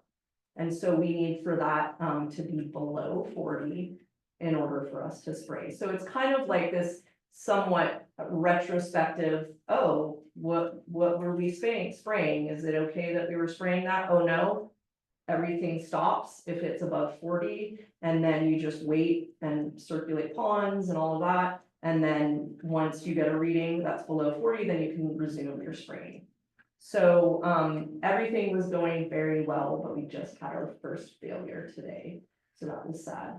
But basically Stu alerted me that it's totally routine. Often we have multiple failures where, you know, it's dry conditions, things are really concentrated. But anyway, so he was like, don't worry about it. We've already sprayed, you know, a lot of this obviously is around, having enough storage, you know, right? Spraying is also not just in terms of the whole treatment process, but it's also just ensuring that we have capacity. And so we have tons of capacity, things are looking good, and fully in spray season. Okay. Last time I talked to you guys, I told you we were down to 1 truck. Things are much better now. We purchased a new truck. That was a 4-wheel drive truck, which is what they're all standing in front of here. And Nissan, I think I was telling you guys the saga of us basically trying to sell this Nissan. The reason it was so difficult to sell is that it wouldn't pass smog. And so effectively, we finally were like, let's just, and we were having to like give away what was actually a pretty decent truck. So then you're like, let's just go and figure out what it costs to actually repair this. Just repair it and have another truck in circulation. So that's what we did. We ended up having to spend almost $5,000 in repairs, but a lot of it was like brakes, like stuff that just needed to be done that had nothing to do with it, really like the central issue with the smogging. Anyways, so now we have 4 working trucks because we also repaired the other truck that I was telling you guys about that was not functioning well. So that everything is very optimistic on the vehicle front. Good. So I'm sorry that Sherry is not here because she had said she wanted to hear about road repair. That same, the 17th, when I went and met out with the National Park Service, and I said I met with an engineer. That was the engineer for this Wharf Road project. So that is the county's engineer. And we met earlier that day with both the engineers from DPW and their engineer for that project, like consulting engineer. And me and Kirsten ended up, meeting with them on site, on Wharf, to just like look at the site, figure out, what's going on, if there's implication on our water system. I've since engaged Alan Richards and also started to talk to our legal counsel about this project. I'm sure you guys remember last time, I mean, maybe you don't remember this, but sadly, we ended up spending like almost $20,000 in legal fees to just help us navigate that whole thing where the county came last year and was like, you need to remove your water main. We're like, why do we need to move our water main? They're like, because we said so. And so it just like brought up this whole big thing that Jennifer was not accustomed to. I don't really know, they've so changed their tune this time around. And so it made me question, like, it's just so different. Because now they're basically saying, okay, you don't need to move your water main. The project has shrunk a lot in terms of its footprint. It's basically what was ultimately multiple piers that were cordoning off this whole big, huge kind of cavernous sinkhole are now just 2 piers on either side of, or there's 2 piers here, 2 piers here, so it's like 4 piers in total. I'm not exactly sure what's supposed to happen in that center part, but that's, effectively their project. But in terms of our own operations, that center part was really what was, going fully into our water main. So now that portion of the project doesn't exist anymore.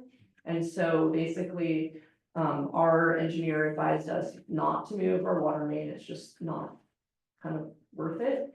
But the complexity of what we're dealing with is, how should we, obviously there's a lot of drilling in this project.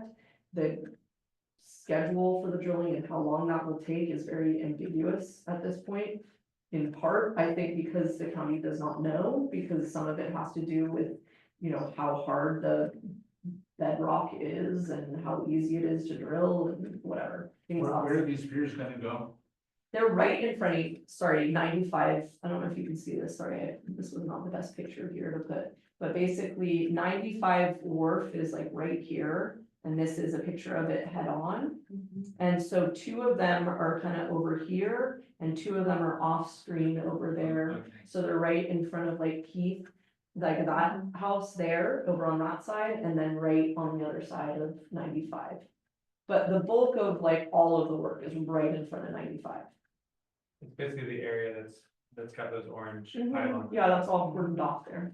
So you're gonna drill right through the road into bedrock underneath? So that's the idea, Okay. yeah. Do you think that would be worthwhile to just kind of summarize our legal and engineering costs and just let the county know like what the impact was?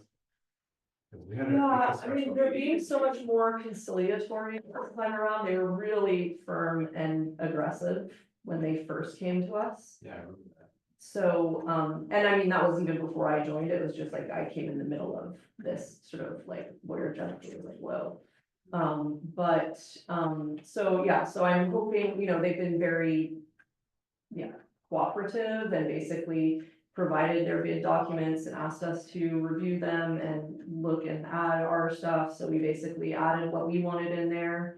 And we're continuing to work with them on it, but we'll see. I guess I had a lot of, like, the things that I started, our engineer was basically like, we don't need to be physically involved with their project. What we need to be involved with is essentially setting up contingencies if,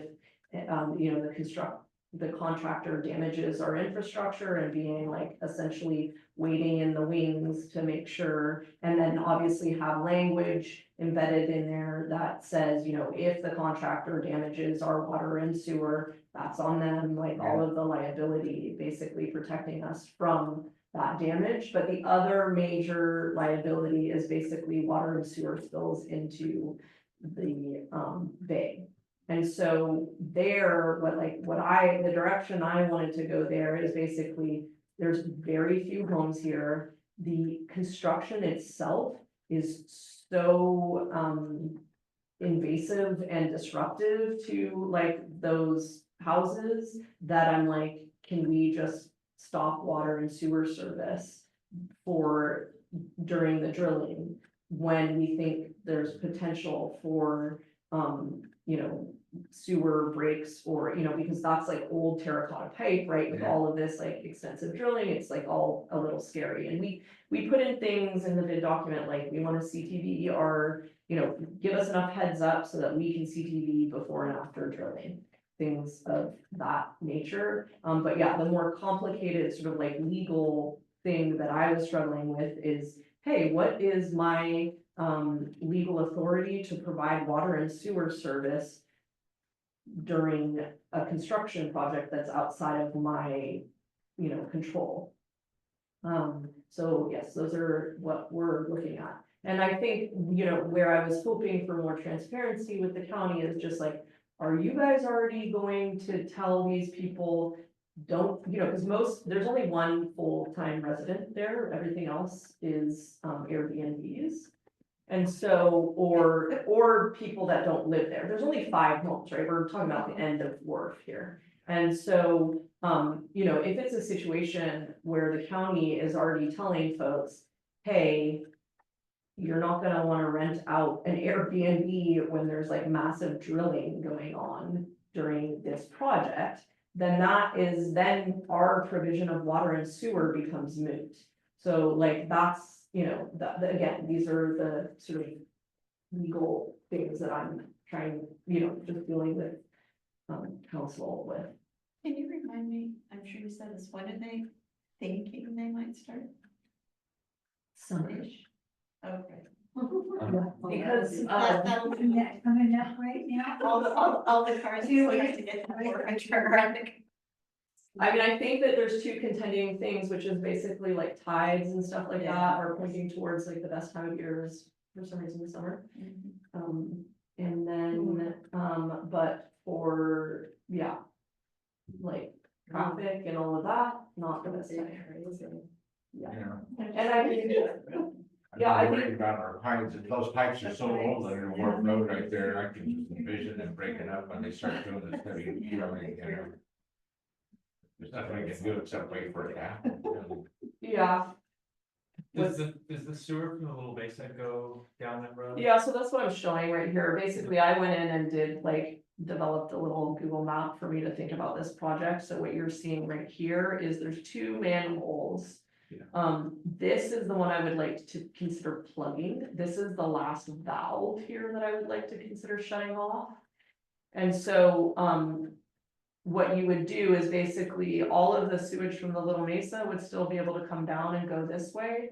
And then you would just plug right like upstream of this. And so basically, the other thing is like, so one of the things I was talking to our engineer about is like, as soon as we disrupt, like, there's a bigger concern, honestly, is our terracotta and the sewage spill.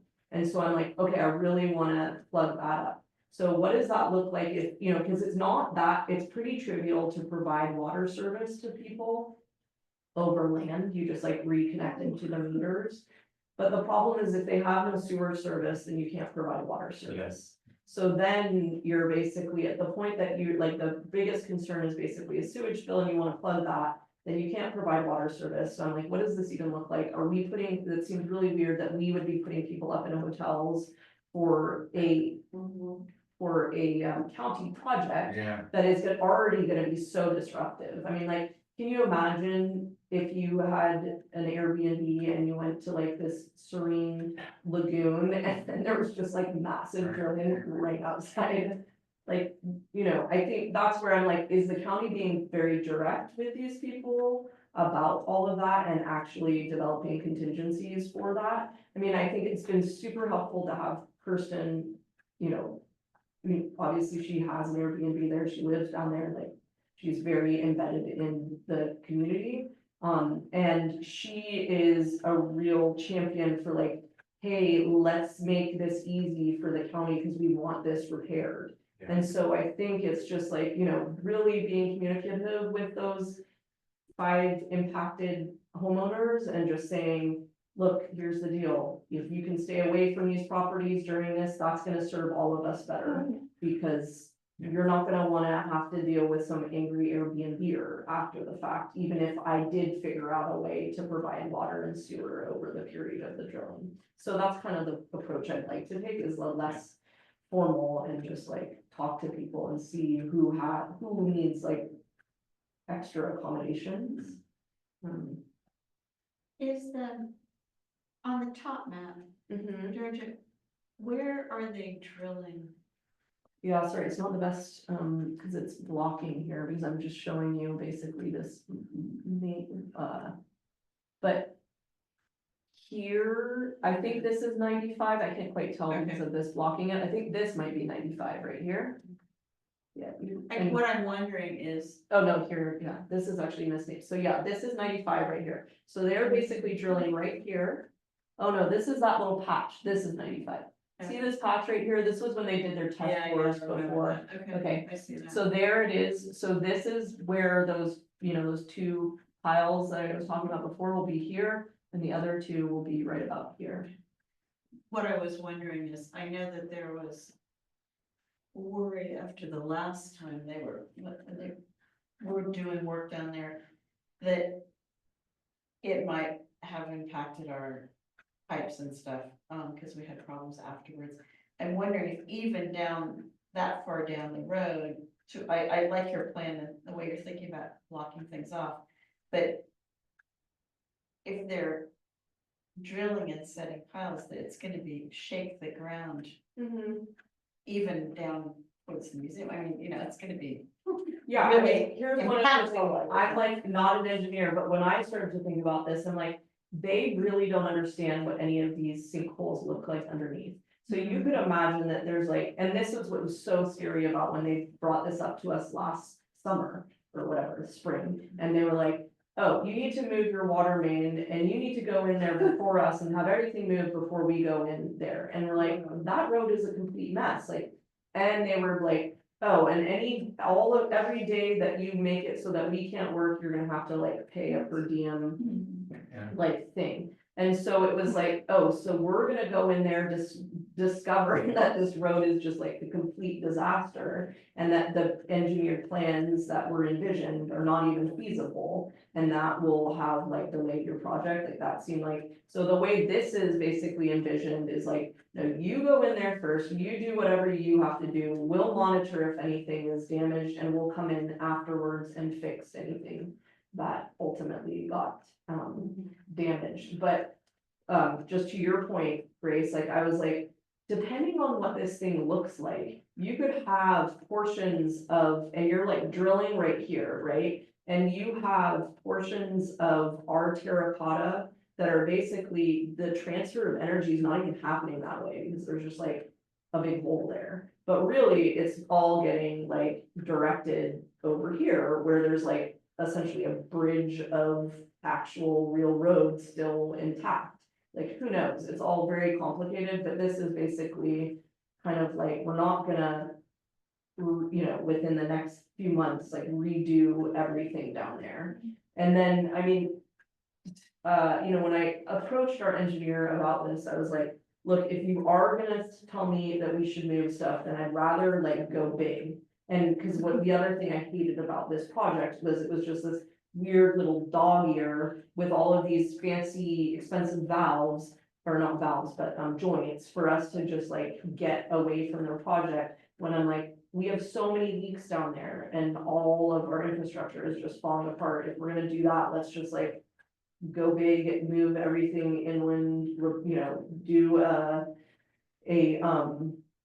slip lining of our terracotta pipe and, you know, whatever. So there's a lot of stuff to be done down there. It's still not perfect. It's still scary to see how this will all turn out, but that's where, yeah, the engineer is just like, we literally purchase stuff for contingencies and so that we can come in quickly, assume that something's gonna go wrong and we need to repair something quickly.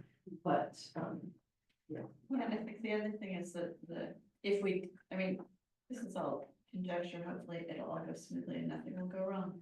But if, what I recall from the previous times, it's the paving that's so damn expensive. yeah, So if we've got to break far away from where they're actually doing their work and they're actually going to be doing paving, then that paving's on us probably, right? So- yeah. But they were very cooperative around like, you know, this is essentially where, you know, in the bid documents, we, okay, give us enough time to determine within their footprint. Has anything been damaged? Great, we're gonna come in and fix it. Then you guys just go and do your regular paving. So in that instance, assuming that the damage is more focalized at the actual work site, then we would obviously have diminished costs because we would have to do a whole big paving. So it's like, hope nothing goes wrong, hope if something goes wrong, it's right near their project. Yeah. But anyway. Thank you for that. Marin Sonoma Mosquito Vector Control District. So on May 1, BC Pud staff met with the GM at the Marin Sonoma Mosquito Vector Control District. He wanted to learn more about the West Marin Mosquito Council. And I was like, I do too. So I met with Grace and learned more about the West Marin Mosquito Council, of which Grace served on this council. And then we looked at the agreement, the most recent agreement. And basically, the reason the GM was reaching out to us was just if we knew more about this, and also because the agreement referenced the BPUD. So just so we're all on the same page here, I'll just quickly read this. So the person responsible, this is about using, you know, chemical treatments in people's septic systems to mitigate mosquito activity or life, whatever. And we had, or in that agreement, it says the responsible for the home and property owner will be notified that the Bolinas Community Public District prohibits disposal of septic tank waste to its treatment facilities for a period of 40 days following the application of methylprednisolone. So basically, what Grace and I were discussing and what Belle and I were talking about also was that it just doesn't make sense for this line to be in here because this was obviously written at a point where we would take septic loads from people in our treatment facility. We don't do that anymore because it was impactful on our treatment process.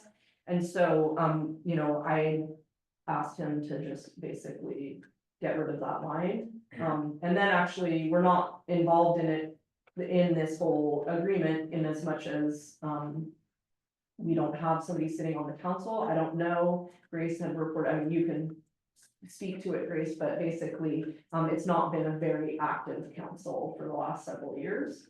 But it's, you know, somebody is still signing agreement forms and stuff. Yeah, Liza Goldblatt from Point Reyes was co-chair with me. They wanted somebody from some board somewhere in West Marin to be on it, so BPUD at that time kind of, we didn't take the lead, but we were very much involved in it. I went to bazillion meetings. And they had representatives from Tomales, Point Reyes, Muir Beach, Stinson, here in the west. And somebody from Environmental Action Committee of Marin. Yeah. So after a lot of back and forth, we came to an agreement that doesn't have legal teeth to it, but it was kind of a good faith agreement between the Vector Control District and the West Spring communities who had a strong interest in limiting use of certain chemicals to control mosquitoes to the maximum extent possible. And initially it was, we wanted to limit them, eliminate them completely. And after a lot of, what turned out to be good give and take, we came to an agreement that we felt fine about, that they in fact operate in much the way we would want them to operate. They also try to limit chemicals that could conceivably have downstream toxic effects as much as possible. They're good at what they do, good in like an environmental sense, I would say. And so we formed this agreement. It was signed by the Vector Control District. And part of that was that every year they would provide a report about what chemicals they'd used in our areas. So we could look through it just to kind of keep an eye on what they were doing. They weren't super happy because it's a little bit more work, but it turned out to be not that much more work for them. And I think the director at the time realized that it had good public relations benefit. And after we reviewed the report, Liza Goldblatt, who was the co-chair and kind of really the energy behind this, would always put a letter in the light saying, thank you very much. We're so happy that we're working together so smoothly, et cetera, et cetera. I hadn't been involved with it for, the last time I was involved with it was during COVID, so 2021, something like that. But there was a newer agreement from 2024 that was signed by Liza and the person from EAC, I think. So they've obviously, kind of kept it going. The old director, Phil, retired. He didn't have a relationship with him. This new person, I think, was just like, what the heck is this? Not in a mean way, but just curious. Yeah. So, everything about the agreement seems fine with the exception of that statement, which doesn't serve us anymore because it just confuses people. So we agreed to take that out, and I think they're okay with it, right? Yeah, he hasn't responded to me. I sent it a couple of days ago. But yeah, and I don't know if he still would like to speak to you and learn more about it. I don't think it's a situation where he was like in direct contact with the people who had co-signed this or anything. He was really in the dark about the whole program. It was just kind of like, hey, I see you guys are involved in this in some way. Can you help me understand more? But I just wanted to bring, I know that was a big community issue at some point, and given that we're, striking language that directly references us in the agreement, just wanted to bring that to light so nobody thinks it's some kind of nefarious thing. Let's see, sorry, this is just finally communications to the public regarding encroachment into the right of way. So as you guys directed us last time to work with Grace on crafting a message that could go out to the public. So Grace was very helpful in helping us craft this message. Basically, we posted this on Nextdoor in the hearsay and also included it in monthly bills. Basically, this doesn't negate the fact that we still have to deal with, these issues on a case-by-case basis. So last week, somebody had erected a mailbox that was way too close to our water infrastructure. They didn't call a USA notice, so it's like, obviously there needs to still be a big push to educate people in the community around this issue. But it's like, no matter how much we educate people, we're gonna have to deal with it on a case-by-case basis, which is, in some cases, it's like you look into it and you're like, nah, it's in the road, in the right of way, but it's like, to really put the hammer down on this person feels unfair because you look at their neighbor and it's like, whatever. And then in some cases, it's like, well, I don't care if it's unfair, it's really impeding our operations. So that's kind of the way that we're approaching it on a practical level. And so we've already had a couple of cases in both of those camps. And I don't know, Andrew, you asked for an update on this. I don't know if there's anything more specific you'd like to Yeah, I just hear about. wondering if we were gonna put mailers out and if we're gonna talk about the policy. How we're gonna enforce ordinance 31 or whatever it is, Yeah. if we were going to.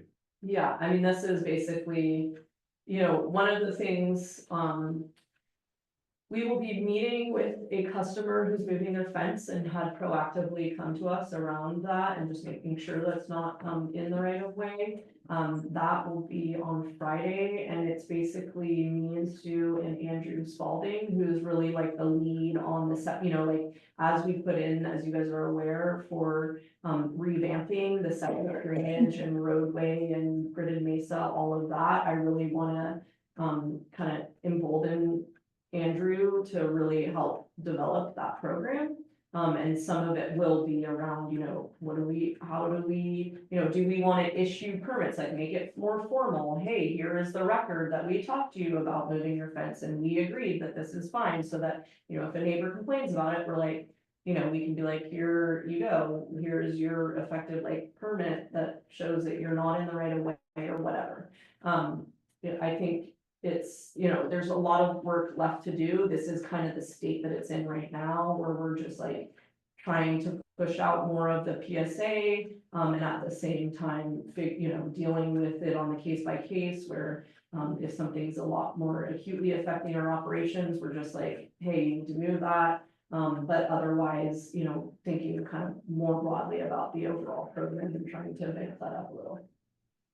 I just think going forward, if we're gonna do it case by case, it's gonna become more difficult. Yeah. Yeah, I mean, I think the problem is that, like, the cat's out of the bag. There's already so much, like, it's one thing to basically, to go through and be like, here's our policy, you're in the right of way, you're in the right of way. It's like, you know, everyone's in the right of way, and that's a horrible battle to have. I mean, I know that Jennifer really struggled with it, and she's like, it's the worst part of the job if you're really gonna take that on. But then there's like, okay, and this is kind of what I was trying to say about the mailboxes. To me, they're like, the mailboxes is like a new opportunity to draw a line in the sand and be like, no, please don't put your mailboxes up. And so there, it's like you have a little more gumption to be like, no, this mailbox hasn't been here for 30 years. It's been here for 2 weeks. Yeah. Please remove it. That's what I meant, I was Yeah. talking about mailboxes. Oh, okay. I think we should Yeah. just. No more, and if you've done it in the last, whatever, you should have to remove it, honestly. Oh, I know it's not gonna make people happy, but. Like, oh, you put one post in and you put another post in for something else in the future. What's the difference between that and fence posts? Well, regarding the post boxes, we were going to check with the post office to see what guidance they were Yeah, giving customers. so- Did we figure that out? Like, are they actually telling people to put them where they put them? we don't know. Belle went and talked to them and got what we thought was like, oh, it was like garbage information. It didn't relate to what she'd asked for at all. Okay. So, which was honestly not surprising. So we can continue to, investigate. It's just everything with the post office is like difficult. Yeah, I think we need to write them an official letter, you know, and start getting the paper trail. I think Yeah, I mean- talking to them is great, and I also think we need to send them a letter saying, this is against our rules. So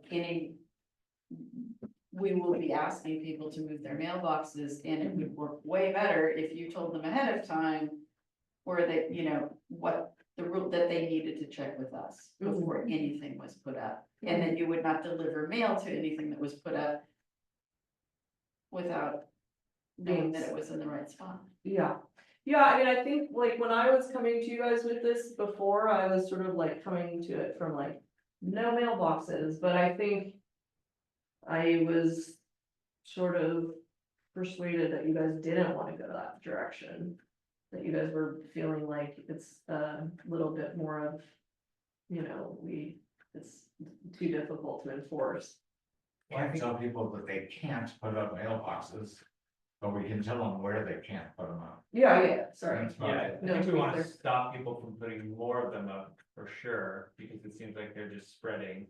Mhm. So if Yeah. I see somebody putting one in here, then why can't I put one here? So Yeah. it sort of sends the wrong message if we just leave them where they are. Yeah, but I guess my feeling with that is that if we are really wanting it to be directed around mailboxes, we need to be pretty clear with that message. It should just be mailboxes. I was coming away from the other meeting with, I thought, a directive to be like, no, we don't want you to put, like, click on mailboxes. We want you to do this like broad thing of, you know, don't encroach into the right of way. This is an encroachment. This is, you know, and it's like an opportunity. But I think in reality, the way people's minds work is like, oh, encroachment, who cares? But if you're like, oh, I wanted to put up a mailbox and they're telling me not to put up a mailbox, and that's much more salient.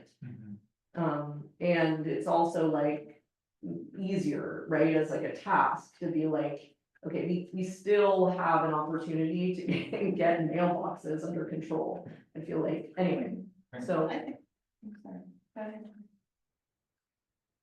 What's that? I had a comment, but do you want to see? Well, I do, this, you know, I might be wishy-washy on leak relief, but I feel really strongly about the right of ways. I do see it as, of course, as a broader problem, but I think this is like the perfect opportunity to start being a little bit more hardline about it with the mailboxes. And it's not, I want to really clarify, we're not telling people not to put up mailboxes. It's common in rural areas that you'll have long banks of mailboxes, more convenient for the postal people, and, you know, there are places historically where on the county roads, off, you know, in a place that clearly the county is okay with it, where there's those long lines of mailboxes at the end of Elm and, you know, right at Mesa and Overlook. Add to those, Yeah, not on other roads that are not county maintained. You know, I'm fine with people putting up mailboxes, but put them up where the mailboxes already are. Don't Yeah. start sprouting like flowers. mhm. I mean, I think this gets to Jack's point, though, it's like, if somebody's gonna put a mailbox on their own property, we can't tell them not to do that, right? It's like, put your mailbox, but then it's like, well, are they getting a counter directive from the mail person? Make sure that mail, you know, box is accessible from the road, and you need to put it, you know what I mean? that Exactly, if comes it's on back their to- own property, then it's on their So, property, I but the mean- post office is not gonna deliver to their own property because they're gonna be able to drive by in their car and Yeah. put the mail in. I just don't see that as a very likely scenario. Well, I think, so we could still now, you guys could direct us to write another letter directly, I mean, it could be coming from the board. But to the, I don't even know, I guess the postmaster general or whatever. Around, hey, can you inform us what that is all about, and please tell people they can't put mailboxes in the right of way and blah, blah, blah. And depending on what they say, once we're more informed about what they're telling the public, then we could go back out to the public and say, don't put your mailboxes here, even if the post office is telling you to put them here or whatever. Yeah, I feel like the message that went out was a little bit convoluted. I think it's a good message, but sorry if you got mixed views from all of us, but I wanted to be more forceful about mailboxes because that seems to be the problem of the day that we Okay. wanted to address. I mean, mailboxes are mentioned there in the first paragraph, but it's sort of mixed up with a lot of other stuff. Mm-hmm. So I think it's worth kind of focusing on mailboxes. Okay. Sorry if that was not.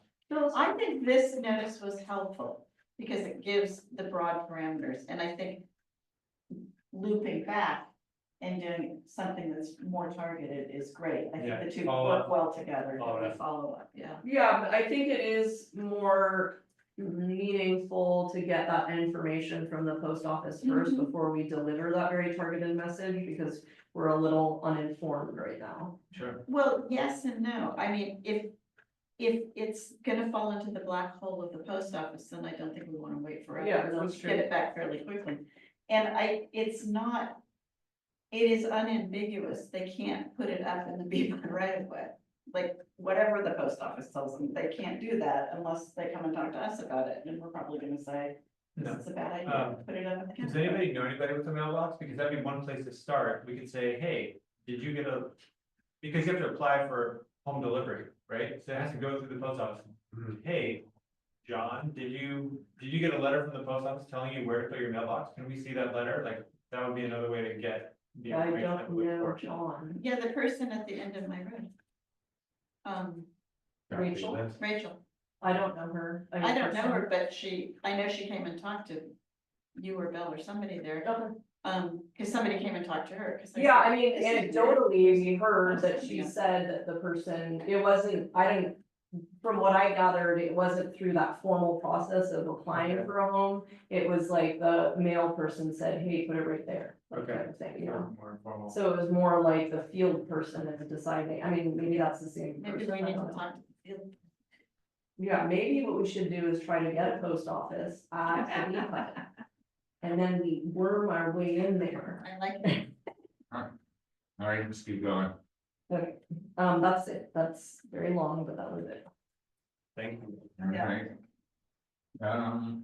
That takes us through managers update, is that right? Yeah, we're at number 2 now. Okay. Of which there's none. Okay. So I'm going to special reports or updates, no action requested, so are we going to address these anyway? Yeah, we can just talk about them. Okay, briefly. well, then let's go to number 3. Letter from the BPUD Board of Directors to Lorraine County Environmental Health regarding the signs recently erected at weak entrances warning ocean water quality issues. Mhm. Mhm. And we do have that letter. Yeah, we sent that out on May 5th, directed to the public health officer, Ms. Santora, You're right. who led much of that effort. She came and presented here, I think, or somewhere. Anyway, this is a letter just letting you know that it was done. We haven't gotten a response. or No anything. response, huh? Okay, That was a great letter. Yeah, thank you. yeah. Okay, number 4, Main Park Pool. That has been struck. Yeah, Continue that to yeah, another we'll time. do it some other time. 5, short-term rentals. Okay. Yeah, go ahead. Yep, so this is, I just wanted to make you guys aware of this. I think I will bring this back in June. But just to kind of put it on your radar, this is obviously not our program, so we're just kind of like learning about it. But basically, obviously, everyone's aware that the county got involved in short-term rentals and regulating that space more thoroughly, and they developed a licensing program. So that's what I included information from that licensing program, like their effective materials on that. And so one of the things that is listed in there is basically, you know, Bolinas has been allocated 63 short-term rental permits. Right now, it's actually gonna go down through an attrition process, like if permits aren't renewed or something, they'll ultimately get to this 54 ceiling. And so, you know, obviously, we're not in the short-term rental business, but it has implications for us because if you look at, this chapter, when they talk about application materials, things that you're gonna have to comply with effectively to, you know, either, maintain your license or actually, receive your license, is basically this, one section here that I'm just gonna read in full. So all short-term rental applicant properties served by a local water provider must provide water use bills or some other documentation from the water provider if volume-based bills are not available.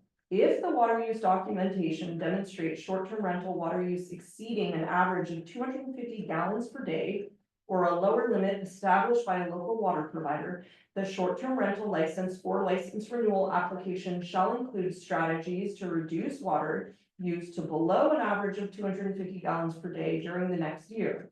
If water use is not reduced as required, the license shall not be subsequently renewed. Okay, so just a couple of things to point out to that. 250 gallons a day works out to 333.4 cubic feet per day, around 3,000 cubic feet per per quarter. And as obviously a reference point, we have our standard LWAP, which is actually a little bit below that of 2,700 cubic feet per quarter. And then additionally, the way that we've been interfacing with this program recently, within the last like month, this has all kind of started to bubble up, is that we get these notices, these little flyers in the mail from, hey, you effectively are an interested party in this permit that has, you know, just been issued, or I think it's more like the permit has been applied for from this particular resident or homeowner. And then, yeah, so we started to receive these, and then the other thing is we're starting to field calls from the homeowner that's trying to gather this information to be compliant. So can you provide me with data for the amount of water I've used over the last year? Here, you go, sure, like, obviously, we have that kind of thing, and we would obviously always do that, that's not a big deal. And it's not at the point where it's like, so much of what we're doing is fielding these calls and developing, you know, those reports for people. It's pretty trivial. But so what I was hoping to do is have you guys think about this over the next month and how you want to handle this. So what I would say is for further discussion and action at our June meeting is I will bring this back, and I'm gonna include some further data, some of the data that I started to compile, but I just didn't have in time for this, but I actually feel like it's better because way too much on this meeting. Do the 40, so there's, oh, I didn't mention this. So the other thing is, this is, there are currently 60 BCPUD customers registered as securing STR spots with the county. So of these 63, like, we basically looked at the list and we're like, oh, 60 of these are, you know, BCPUD customers. So what we did was we also looked for what are active, because I saw some of the people on there like that I just know, and I'm like, this person doesn't even have an STR. But I think it's more like securing your spot for like, oh, well, I might want to turn my ADU into an STR. So I was like, well, when I look at this data for like how much water do STRs use, I don't want to conflate somebody who's thinking about using an STR in the future. So obviously the other thing we can do is just like peruse through Airbnb and whatever, VRBO, and just look for actually active STRs. So that's what we did, and we found that a total of 40 BCPUD customers with STRs listed on Airbnb, VRBO, etc. Okay, and not all of those 40, it's like a Venn diagram, right? It's like the 40 aren't even all permitted. So, you know, what exactly, so anyways, these are the kinds of data that I want to bring back. So do the 40 active STRs, those are the ones on, you know, identified on Airbnb or whatever, use less or more water than the average residential customer. This is something that anecdotally Jennifer has told me that she looked at, but I just was like, okay, well, I want to analyze this data myself because I think it has implications for, okay, maybe you guys want to institute an LWAP. And that data would, you know, especially that now there's like this permitting framework for STRs are coming to you through a permitting apparatus. And then you guys are saying, and we know that when you convert to an STR, we already have in-house data that tells us that you use more water than the average residential customer. Then you'll feel like a little more like, okay, this is normal for me to institute an LWAP on this property, if that's the direction you guys are leaning towards. How many of the 60 registered STRs already have, that shouldn't say an STR, that should say an LWAP. So I'm like, if these people, right, if all 60 of these people are already on an LWAP, then it's like a moot point. Yeah, how often would water use for registered STR be above 2,700? So like, sometimes people don't have LWAPs, but they're not using, they're an STR, they're not using anywhere near 2,700 cubic feet per quarter. So it's again, kind of moot. How often would the water use for the registered STR be above that 3,000 cubic foot threshold that's like, you know, larger than our LWAP? And then if there's any other analyses that you guys think over the next couple of weeks where you're like, oh, I would wonder about this, and that would inform my decision making. So I'm not exactly sure what this item will be because I don't want to push you guys towards like, do you want to put all of these people on LWAPs?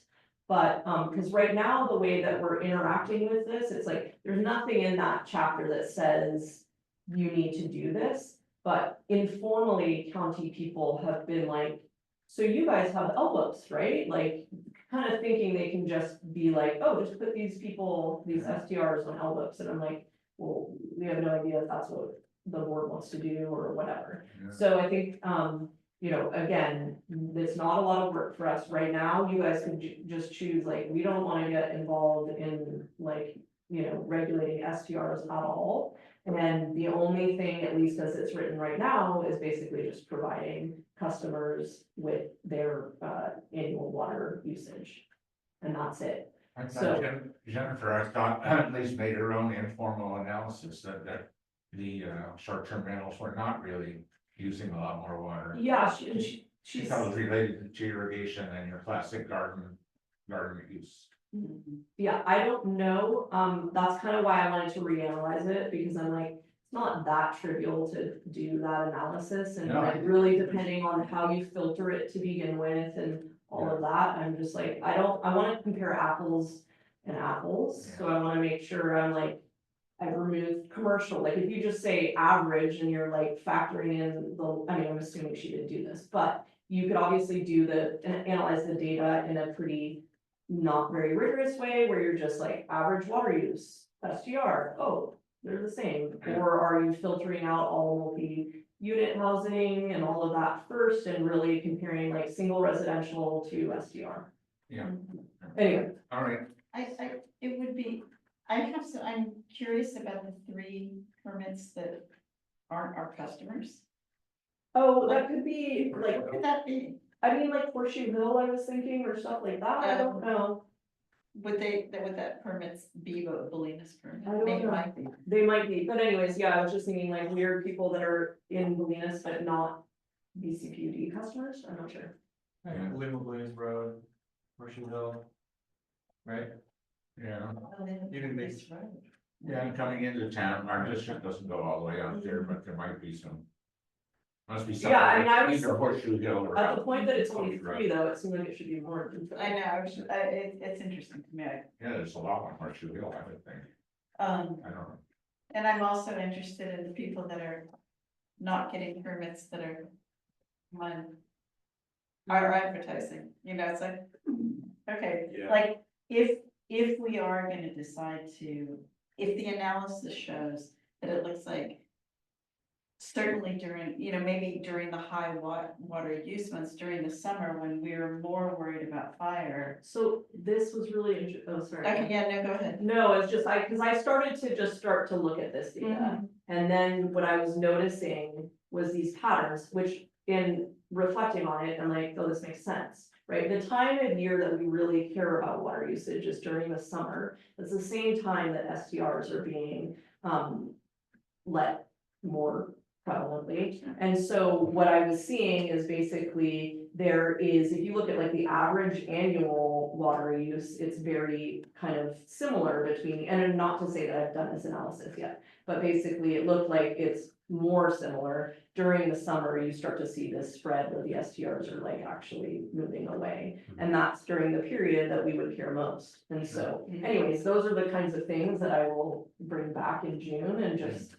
help you guys think about. And maybe it's like, you're not even ready to make a decision in June. It's like, there's no real urgency No. here. It's just kind of, I think, even from the county's perspective, they're sort of dealing with the same thing, like, what exactly did we get ourselves into? Like, they're not even clear what, you know, Yeah, how they're gonna manage all of this, you know? And we're kind of like, hey, do you want to do enforce it too, yeah, Of course. Yeah, yeah, Well, yeah, I think it'd be great if you, yeah. thank All you. right, let's keep going. okay, what was number 5? So- Yeah, that was 5, so 6 is request for proposal. Yeah, so this is just, you know, just to bring this to you, we don't have to talk about it in any detail, but if you guys have questions, this was and actually I didn't make any printed out because it's so long, but, this is basically our request for a proposal from Stinson Water, for engineers to come conduct the feasibility study on wastewater and whether there's a potential for a regional approach to deal with Stinson and Bolinas' wastewater issues. Anybody have questions about it? I guess I was just wondering if this. engineering report, you know, the product of this RFP will cover the requests of our tech order? Is it, I mean, that's one of. Yeah, and I mean, I don't know if you saw that, but I really appreciate it. I mean, this was a back and forth with Kent and I. And I really appreciated that, he actually included the tech order as an exhibit in the RFP. So it's very clear that, when there are effectively technical memos that are produced as deliverables in the RFP, they are directly addressing our, so it's, I mean, it's really, honestly, I know it has been difficult, but it's hugely beneficial. Okay, great. Because basically these studies were gonna cost hundreds of thousands of dollars every year for the next several years, and that was gonna be, just like, you know, on the sewer customers. And, yeah, I'm excited. Plus, there's also some physical analysis at the beginning for, our sewer infrastructure to actually, assess its conditions and, its vulnerabilities to sea level rise and stuff. So, a lot of the work is really centered on our system. Good. Started in the beginning, that page 2, it says, Bolinas has 350 on-site wastewater treatments and 163 sewer connections. Mhm. Do you think that they're just taking that inventory based on like county permit history, or? This is, no, sorry, it's probably, because I don't know if it qualifies it as being in Bolinas, district. But basically what that math is, and I, you know, I was really involved, I don't wanna make it sound like, oh, he just like did this on his own. But basically, it's our water customers minus our sewer customers. If that makes sense. Okay, So it's everyone within our district. right, so it doesn't include these Horseshoe Hill. Yeah, it doesn't include all of the septic systems within Bolinas. So how many non-commercial water meters do we have? You know that? Non-commercial, Because this doesn't seem like it accounts for everybody. it's the math's not working out, Yeah, you're saying? because I thought we had 580 something water meters. Yeah, And if you subtract 163 from that, there's like a deficit of like 50 or 60. Unless people are sharing septic systems or just don't have permitted ones. No, that just is wrong. I think, I'm not sure. Yeah, sorry if I didn't catch that, but basically I informed. They had some numbers wrong to begin with, and I don't know if that got back in there, where I was like, no, we have X number of customers, so. Okay. But yeah, yeah, it's a good point. I figured it was just like. but that was, yeah, as I was Kind of doing the difference. math, it was just basically our water customers minus our sewer customers. Yeah, Was the folks that are on septic systems that have water meters. And those would be the people that we would be looking at, not beyond that. We're not looking out like okay. on Horseshoe Hill Road and Mesa Road and, Georgia, here's the screen sharing. I don't know if oh, you saw it. sorry. Yeah, it's a good point. That only adds up to 513 customers, and I think we have more like almost 600 water meters, right? Mm-hmm. Yeah, weird. Okay.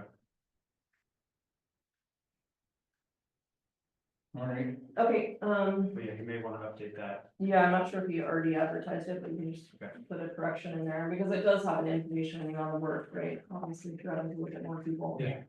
yeah. All right, go down to number 7, Resource Recovery Committee. Yeah, no, you can just do the bolded, which we already did resident parking, so we're just, and then actually we can skip that bike path because that's on with its own item later. Okay. So that brings us to, Action 17. items. Yep. Okay, special reports. So number 17, I'm good. I've got it. okay. Thank you. Number 17, approval to enable VPUC staff to institute e-billing and online payment for quarterly metered water use bills. Yeah, so this is basically an overview that, Annie looked into all of this, and prepped, this material, or some of this material. Basically, it's $100 to set it up. $10 a month going forward. Sorry, is that per customer or is that for BPUD? No, that's for us. That's for BPUD. I don't know if it was per customer. No, Okay, just $100 to set it up. that's good, because I was gonna say, paying $100 to pay a $2 bill every quarter doesn't make sense. No, it's just to set up the system. Got it. $10 a month going forward. You So can that's, handle these it. again, these are for us. We should have made that clear. Customers set up their own accounts and register themselves. Sure, Offering online payment is free to BCPUD. Customers pay a nominal service fee collected by the Softwater. See convenient fee chart, so that's on the next page, include on the next page. Payments are deposited directly into BCPUD's bank account, smiley face. Okay, for both e-billing and online payment, Softwater creates a free website, for example, bcpud.viewmybill.net, where customers register for e-billing, view and pay bill online, request changes to their account information, etc. This is basically, yeah, this is just the bulletin board on that like pseudo, website, or the example website. Okay, so then, this is just more like benefits to basically doing that. I mean, I think we kind of know all of that, so I'm not gonna go over that in detail. yeah, But if we turn to the next page, I'm figuring you guys probably wanna know, like, well, what is the customer gonna have to pay in terms of these fees? So basically, this is 4%, a convenient, so, I mean, depending on exactly what our water bills look like next year with our new metered rates, I'd still say that most are gonna fall into the $0 to $30 based on the analysis that we did, you know? And so that would be like a $2 charge, I mean, it's per quarter, so it's like really not a lot. no, I think And- most people do it. Yeah, so anyways, I would really like to institute this, I'm hoping that the board approves it. Yeah, you need a motion? Yeah, but Andrew Is has. this the requirement for customers to sign up? No, I think that we're not gonna make people sign up, but we'll really encourage them to, because, so part of the reason I deferred the leak relief discussion was. I was like, hey, well, what I would like this, because I know if you guys remember this, but Kirsten, when she was talking about the leak relief, was like. And even when we were talking about the budget, like all of this stuff was conflating around, like, it's so ridiculous that we literally send out bills to people. And like postage and all of that to show them like, you owe $0. And so it's like, I really wanna push people to sign up for this, because it would be very nice to have an opportunity to just be like. We don't have to send you anything, you can go look and you owe $0, right? And they don't have to pay $1.95 because they won't have paid a bill, like, right, it will just be like. This is basically our portal to tell you what you owe. Yeah. Then that, in my mind, that informs that low floor for leak relief, like. Hey, if we really do encourage people to sign up for this, then maybe now these $2, whatever, I mean, we'll revisit it that in that context. But now this concern of a floor, is not as relevant. Yeah. Anyway, so, yeah, I see you have a question, Grace, what are you? I have a couple of questions. One, looking at their sample bill, and I think it's horrible looking, so I would want them to, I would want something a lot more, elegant looking on this. User. Oh, sorry, on the With a next. different font.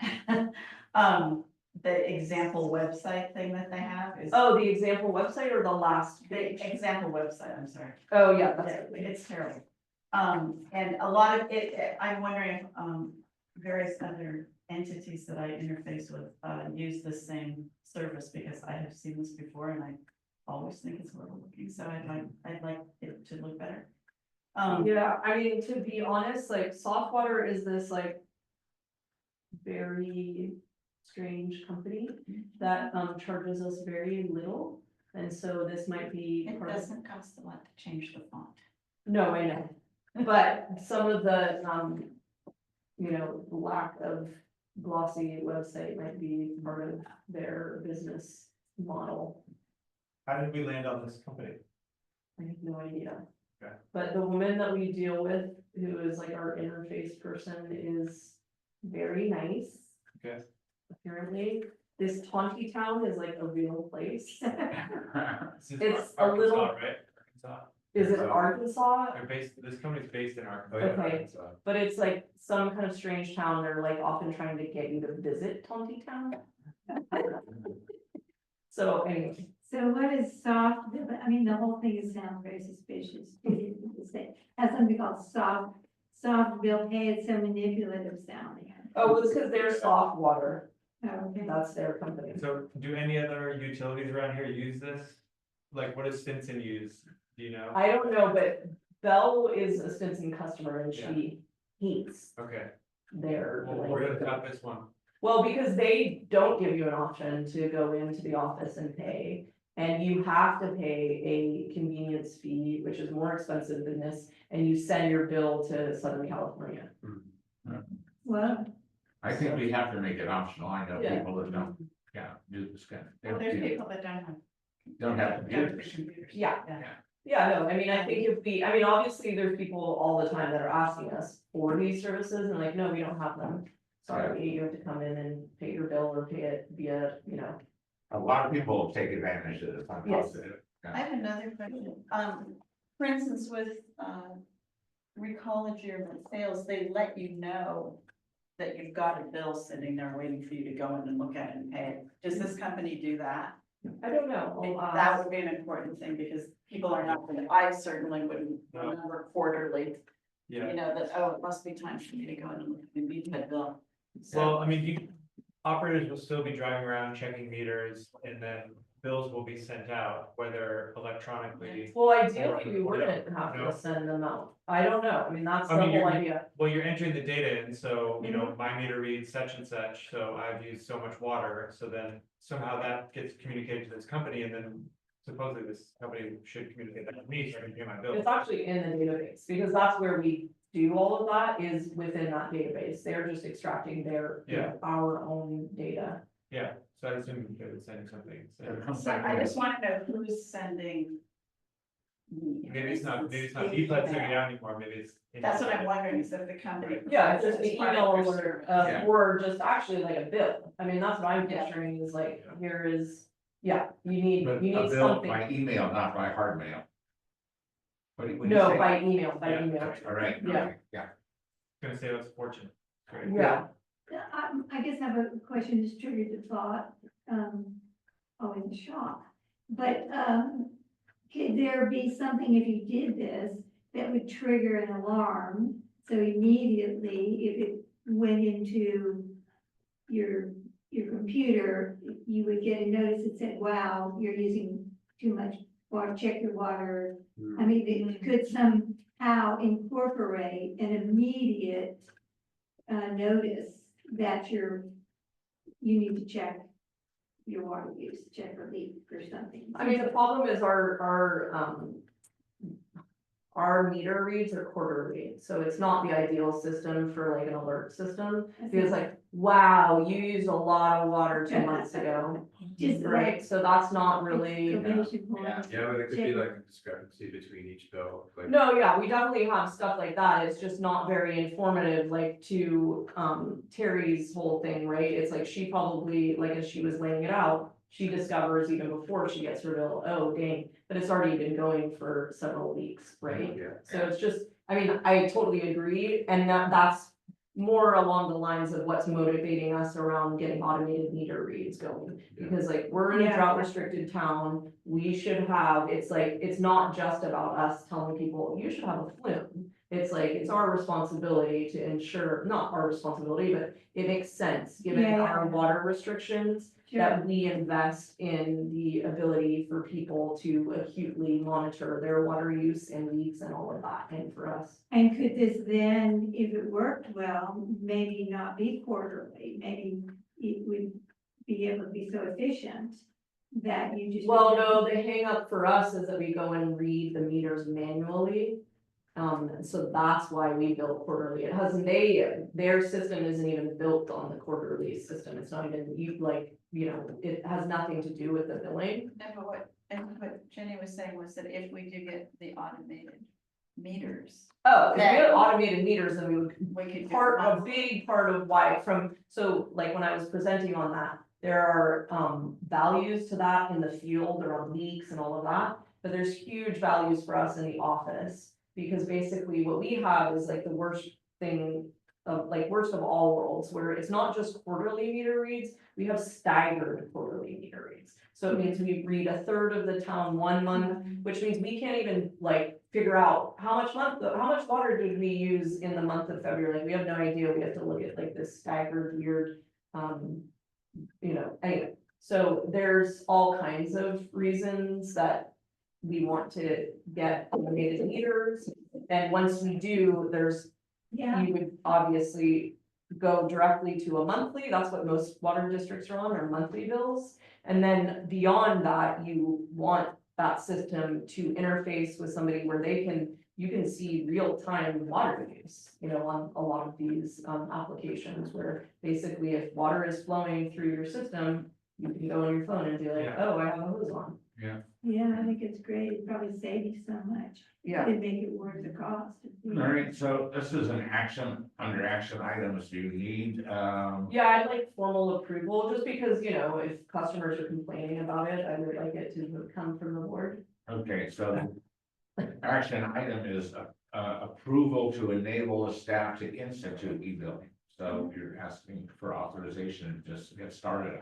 I mean, I have some reservations with this company. I don't think they seem very professional to me, like their STP convenience fee chart.pdf is like, it looks like my 6th grader created it. I'm like, no offense if you're listening in back there, but it's like, they're very. Your 6th grader is very smart. Shit, they're just very low tech. This isn't like a super high tech thing they're creating, but it looks like it's from the 1990s a little bit, so I'm just.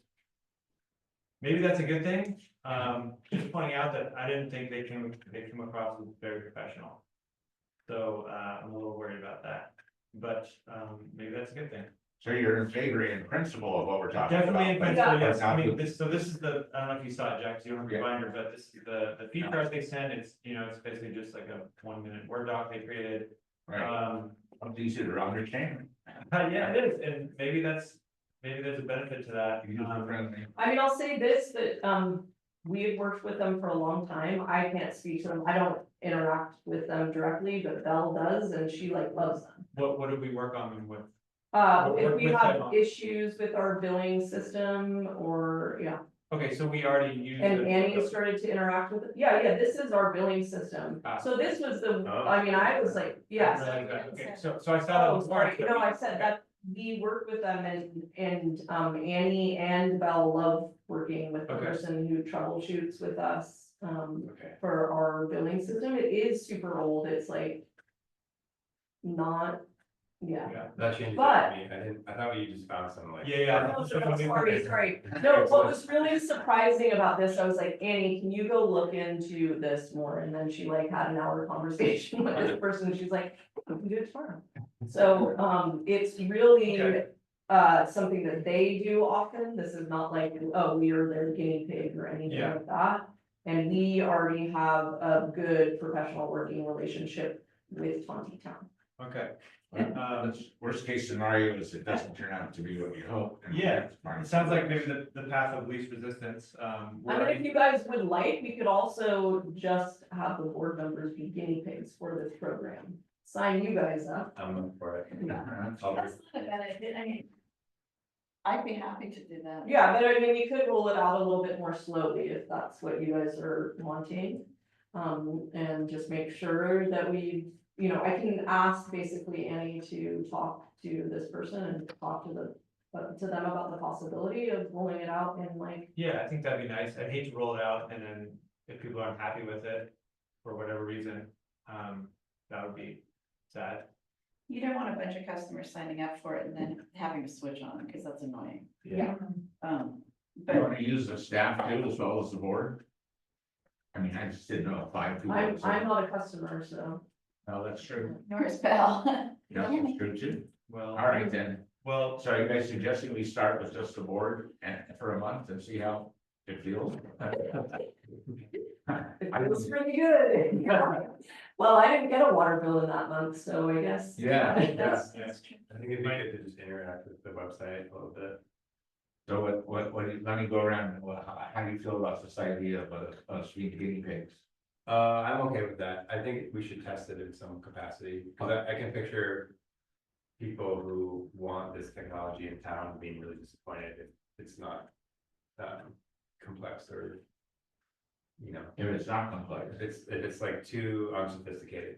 Oh. And Too easy. Well, the bar is really low right now. Sophistication is an envelope. No, I know. It works really. Well, it's a sixth grade envelope. But if it becomes like this annoying website, I think people will be pretty turned off by it. Myself included, actually. Okay, so what do you say, Kevin? Same, but at the same time, maybe simple is good and like just the basic log in, pay my bill, done. Pay my $1.95 service charge. Yeah. Maybe that's actually all we need. Yeah. But yeah, without having interacted with it, I mean, none of us have, none of the staff have.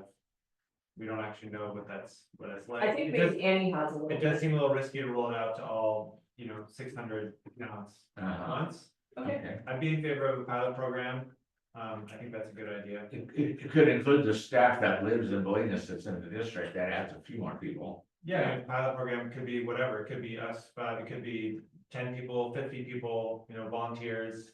I don't know, I don't wanna make the job harder either, but, All right, let me keep going. Yeah, I mean, I don't even know if it's feasible to basically select which ones, but I think it's probably, I can talk to any. What I would suggest you guys is like, if you trust me enough, you can direct me to essentially implement this program with the idea that I'm trying to do a pilot program to begin with.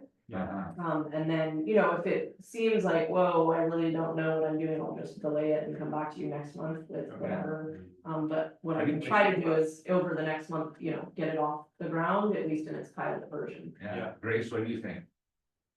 Yeah, I guess, yeah, I think that's fine. I think that, I'm perfectly willing to spend $100 to roll the dice and see if we like it internally before Yeah, we roll it yeah, out. sure, yeah. I was just wondering if we could if we could see some other website that they're doing this for somebody else. I'd just like to see what it looks like and how it works, if they're willing to do that, rather than having them go to the trouble of creating a website for us. And I then think there is there's like a, mock Like a website you can sandbox just kind like of a thing. interact with. I think that'd be I'll ask interesting. Annie about it. I'd be interested to do that. Okay, so I think we're authorizing you to begin the process of Yeah. making it happen. And if you need to pay $100, pay $100. Yeah. Yeah, and use your discretion on how it's gonna play out. Okay, You guys voted on that? I move to let Georgia and staff explore the soft help pay. oh, okay, well, it says here to institute e-billing and online payment. right? E-billing and online payment. Yeah, and then she can figure it out. What, is there a second? do we wanna put some language in there about a pilot program, or we just let them run with it? Well, just to institute it, right, and let her, Yeah. I understand. Okay. Seconded, Second. Grace? you know, in favor? Aye. Aye, Awesome, thank you. good, yeah, Progress. 20%, yeah. Yeah, Okay, item 18, modification of agenda format from the current format, and we have a. yes, you guys have examples of both here. Uh-huh, So, all I was thinking about was we had a meeting last time where that whole moving of items up in the agenda got confusing. I know some people in the community are uncomfortable with moving items because it's like, well, what if somebody thought I was gonna be on later and, now you're moving up. So basically what I was thinking is if we just kind of invert, and then like, as an example, this was a really good example of, okay, we had several people here that came early. Most of them were district issued permits and approvals. So we would just basically, what I did was I moved all of the action to the front. yeah, We keep the discussion items at the end. And then I even reordered the action section so that the things where people are most commonly coming in here to do are right at the front of the meeting. Yep. So basically, what this allows us to do is not have to move things around at the top of the meeting. We still could, so as an example, right, you see, if you wanted to, Sherry's resident permit parking would actually happen much later in the meeting. So if you decided, oh, Sherry's here, we want to move her to the top, obviously you can still do that, we still have consider amending order, but you're just, the default is those people are already at the top of the meeting. Yeah. And then one other aspect of this is like, technically, approval minutes and approval warrants are on for action, but nobody really thinks of those as action, they're usually part of the meeting close, so I just embedded them as part of the meeting closing section. Okay, I personally like it. What do you think, Grace? Makes a lot of sense. Kevin? I think it makes a lot of sense. I haven't studied it deeply, but I like the idea of putting community members at the top. Yeah, and then one thing is basically public hearings, receipts and notices, I kept that at the top, so if we have our Prop 218, like hearing, all of that's right at the top of the meeting. Yeah, I like it too. I think the only comment I have is sometimes it's nice to have like a little bit of a softball to start. So like, let the crowd and the board settle into the meeting. It's not just like start with controversial item. We do have community expression still at the top. That's. Yeah, I think people don't community express. Well, but- you can always, Andrew, every meeting, you can community express, and get us into the mood. Well, I have enough of full of ideas. Share how we're feeling. But yeah, I like this way better. Yeah, well, let's try it. I mean, we can always just move it around again and something to the Okay, wall. well, if you guys want to approve that as the new meeting format. Yeah, I would move to approve the modification of agenda format from the current format. all right, there's a second. Second. All in favor? I All right. Moving on. Number 19, status of Linas Eucalyptus project, repair bike path, and working with Linas Fire Protection District.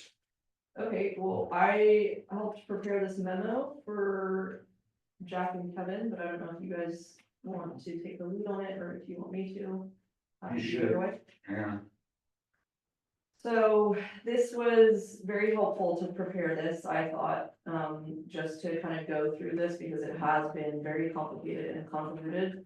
And so it helps, hopefully the other board members understand, all of our decision making along this circuitous bike path. I'd say most importantly, I'm just gonna read the intro here. The ad hoc bike path committee, after consulting with the BCPUD general manager and members of BEP and considering financial and timing constraints, recommend we pause the pursuit of the BEP's permit application to remove the full grove of 1,000 trees on BCPUD land.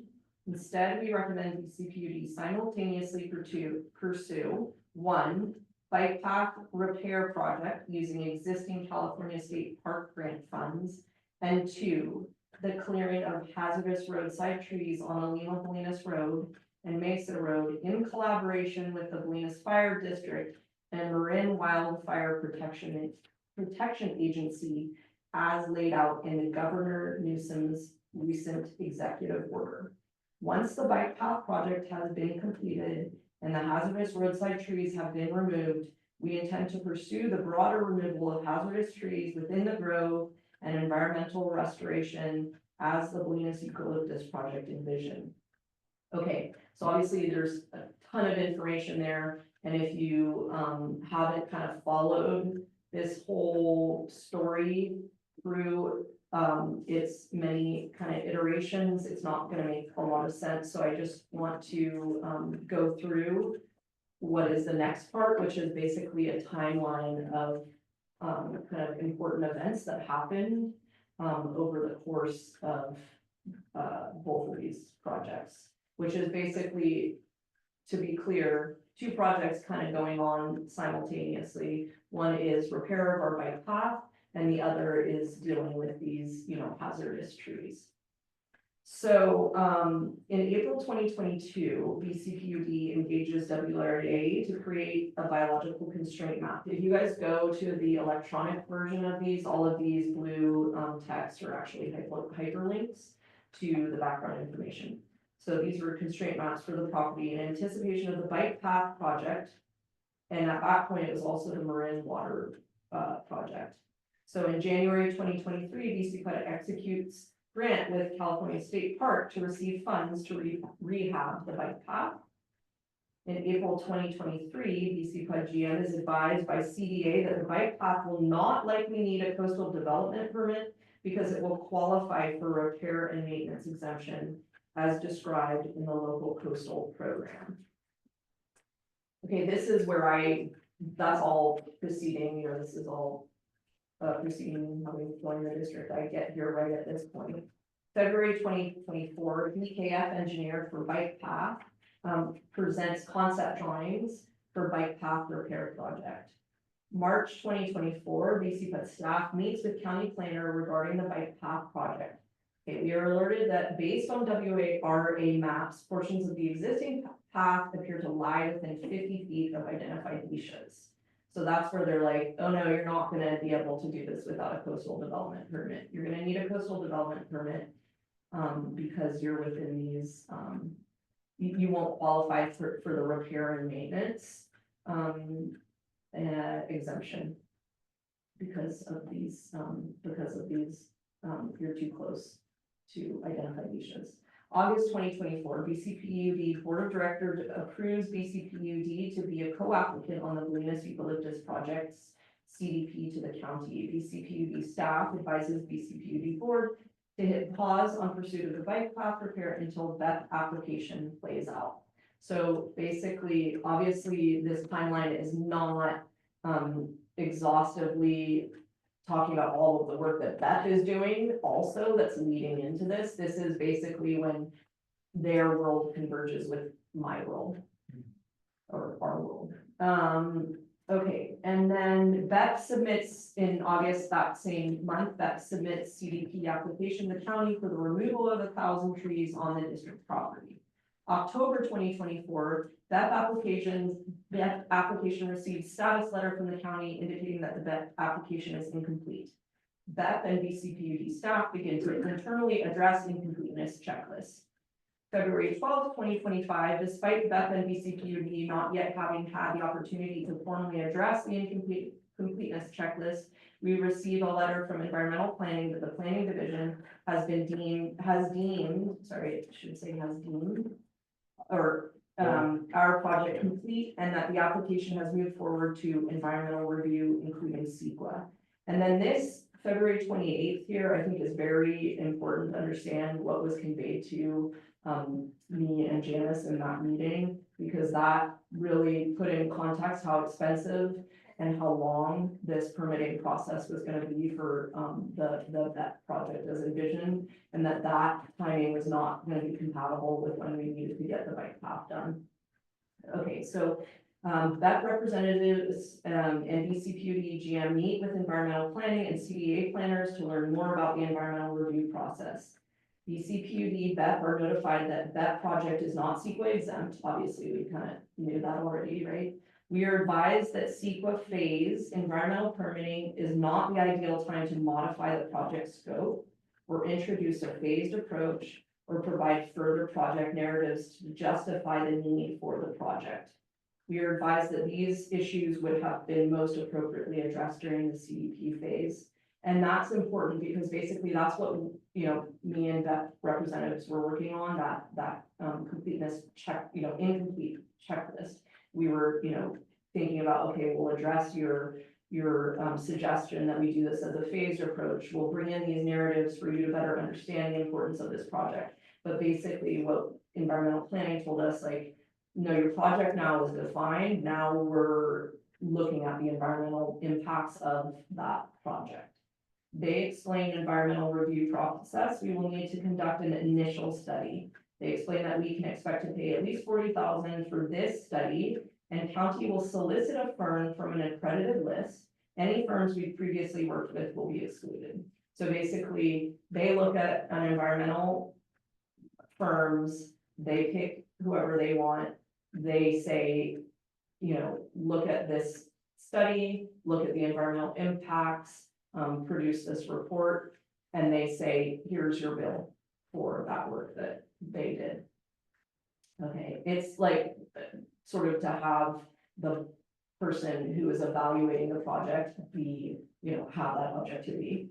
And, you know, anyway, Okay, during the initial study, it is likely that they explained to us that during the initial study, it is likely that additional technical memoranda or peer reviews may be required. So that's kind of like the base is 40K. So it's likely that when they do this, oh, you need this person to do, you know, we need this hydrologist to produce this technical memo, that's gonna be another whatever. Okay, county reps suggest that a project of this magnitude with substantial impact and within an environmentally sensitive area will likely take multiple years and could be expected to cost over 100 to 200 to get through permitting. If an environmental impact report is deemed necessary, then it can cost much more than this and take several years. So, you know, to be honest, that was not like the happiest meeting. It was not feeling very optimistic about our ability to get the project done as it was defined. Without spending lots and lots of money that we don't really have. March 1, 2025, following devastating wildfires in Southern California, Governor Newsom issues an executive order suspending Coastal Act and CEQA for removal of hazardous trees. So I was peripherally aware that this had happened, and I was like, I wonder if it would make sense to find out more about this executive order, because it talks about hazardous trees and all of that. So on April 17th, 2025, ad hoc Bike Path Committee and BEP representatives and BCPUD staff meet with H.T. Harvey, the biological consulting firm that BEP has previously employed to help prepare their CDP, to discuss next steps with potential to apply the executive order to enable removal of the eucalyptus within Zone 5. So we had a meeting with them. They were pretty promising and being like, yeah, I think that you would be able to look at this. Let us learn more. The executive order had just been issued. All of these environmental firms are just trying to figure out what it even means and how they're going to navigate it, or whether it can be navigated or used to their ends. So BCPUD BEP received proposal from H.T. Harvey for a single task to determine if the project is eligible for CEQA exemption under the governor executive order. That proposal is linked if you guys want to see it. The estimated cost for that was $13,250. On May 7th, so right around the same time, BCPUD staff received alert from California State Park that the bike path repair project must be open to the public no later than January 1, 2028. And BKF engineer advised that we need to resume project design by September 2026 to meet this new deadline. The work to be completed in this time frame will include finalizing the design, preparation of bid documents, public bidding, and construction. This work window does not include obtaining the coastal development permits that we will need to acquire prior to commencing the work, which is basically why I need to start on these coastal development permit for the bike path right away. And to be clear, it's not, I don't think it formally changed that grant agreement. It's basically from their standpoint, I think they were having administrative issues with their grants, and they're basically telling you, you need to have it done so that we can have the whole thing all finished and buttoned up by its like real deadline, which is July 1 or something like that, 2028. Okay, BCPUD staff meets with Bolinas Fire Protection staff to discuss the implications of the executive order and possibility to partner with Fire District and Marine Wildfire Protection Authority to receive permission under the executive order to remove hazardous trees. So just to kind of allow you to understand what was going on here, basically, once I figured out, and once Beth and all of us were talking about this executive order, it's all written around fire protection, right? Because it came out of those Southern California fires. So I was like, well, I want to talk to MWPA about this. I'd already started to talk to some folks at the county around the potential to modify our project to have it fit under that. This person, Ann Krelock, kept coming up as like, oh, she's so great. She's the head of MWPA. She knows so much about all of this environmental permitting. You should talk to her. But basically, I didn't feel comfortable reaching out to her because it's really under the purview of the fire district. So Belle and I first reached out to George and Isaac here at the fire district. And we had some preliminary, just like emails with them around this executive order. And we're like, yeah, let's meet and discuss the potential to reconfigure that project so that it's really meeting the kind of design of that executive order. And see if we can work with them. So that's how that all came about. So NWPA is working on an environmental consulting group, Panorama, that is helping them navigate and prepare project applications for exemption under the governor's order. So it's pretty much like our HT Harvey is their Panorama, and that's their group that's helping them. But they obviously are a county-wide agency, NWPA, so they're looking at all of these different projects that will fall under this executive order. And so Panorama advises BCPUD, BFPD to submit an arborist report identifying hazardous trees you would like to identify for removal, and they will prepare the application under the existing NWPA work order. So it seems like on the surface of it, a really great thing, in that we basically are getting to piggyback on NWPA to do the permitting. It's not real permitting because we're effectively looking for an exemption for the CEQA permit, or, you know, a CEQA and a coastal development permit exemption. The application to remove hazardous roadside trees under the governor order must be received within 1 year after the signing of the governor's order, so before April 2026. And then May 15th, 2025, we convened BET, the ad hoc committee, members of that, the ad hoc committee and myself, and we basically rehashed everything we're talking about here.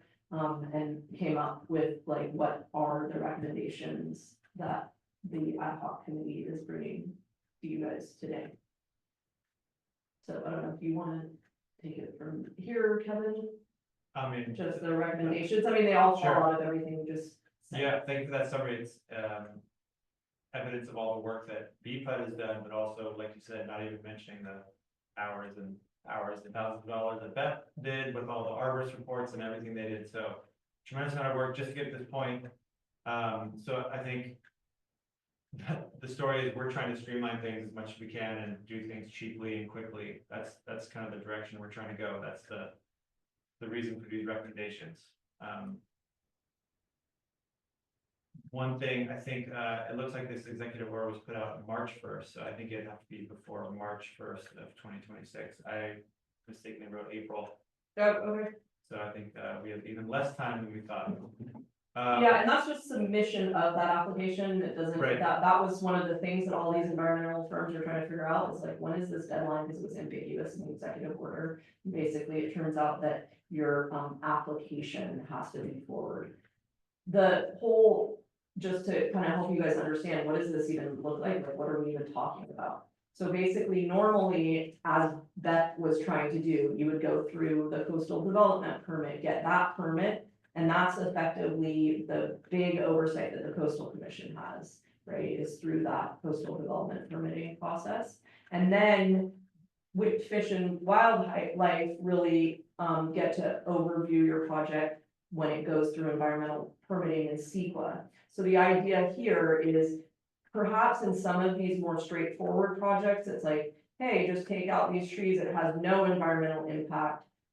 You can just go and get that. I don't know what even that process looks like, but that's not what environmental firms have advised us is our project. Our project has a little more scrutiny, but effectively it's, you don't need a formal coastal development permit. You don't have to go through CEQA. You have to prepare this application showing that you meet the requirements of this executive order. And then you kind of leapfrog directly to this dual panel that's going to be some representative from the Coastal Commission and some representative from Fish and Wildlife. And they're going to say, yes, your project meets this. You've been approved under the executive order. So there's still some oversight. We're not just like checking a box. We meet the executive order and like sending it in the mail.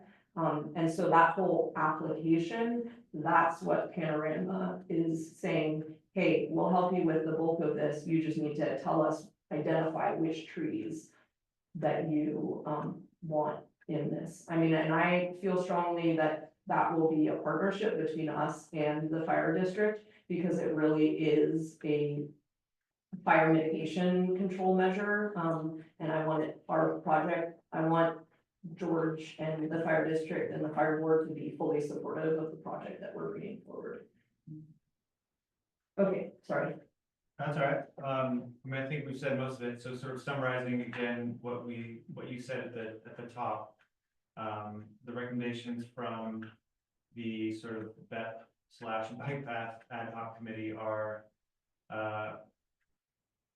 we approve the pursuit of county or coastal development permits for the bike path project, considering the timeline and the funding that we already have. So that's sort of the reason we want to start pursuing that again. To do that, we'll see proposals from both WRA and HT Harvey, so we can get a couple of proposals in for that work. Also simultaneously direct BPUD staff to continue to work with BFD, with the support of the NWPA, Marine Wildfire Protection Agency, and their consulting biologist, to receive permission to remove hazardous roadside trees and seek permit exemptions to do so under the governor's executive order. So again, that's trying to streamline things, save some money, get as many trees out as we can quickly. And then communicate to Marin County Planning and Environmental Planning our intent to, one, pause our pursuit of the full BEP project as we seek these other sort of sub-projects. And two, seek approval to remove hazardous roadside trees through the executive order, and three, apply for a CDP for the bike path project. So it's sort of keeping the county involved and engaged, pausing the full project, but pursuing these sub-projects, I guess is the summary. Does that sound about right, Jack? Yeah, that's it, that's what we said. So we can just, I have a couple questions. Sure. What is a hazardous roadside tree? Yeah, Question? that's something we started to talk to Panorama about, like, how are we gonna be able to define a hazard? It's clear that some of it is like just dead and dying trees, right? Those are obviously hazardous. One of the ways that George has talked about it is in terms of like the girth. This is, when you read the executive order, it's really around egress and ingress and Yeah. fire protection. So it's like, obviously, we have hazardous trees that can fall and hit people's cars.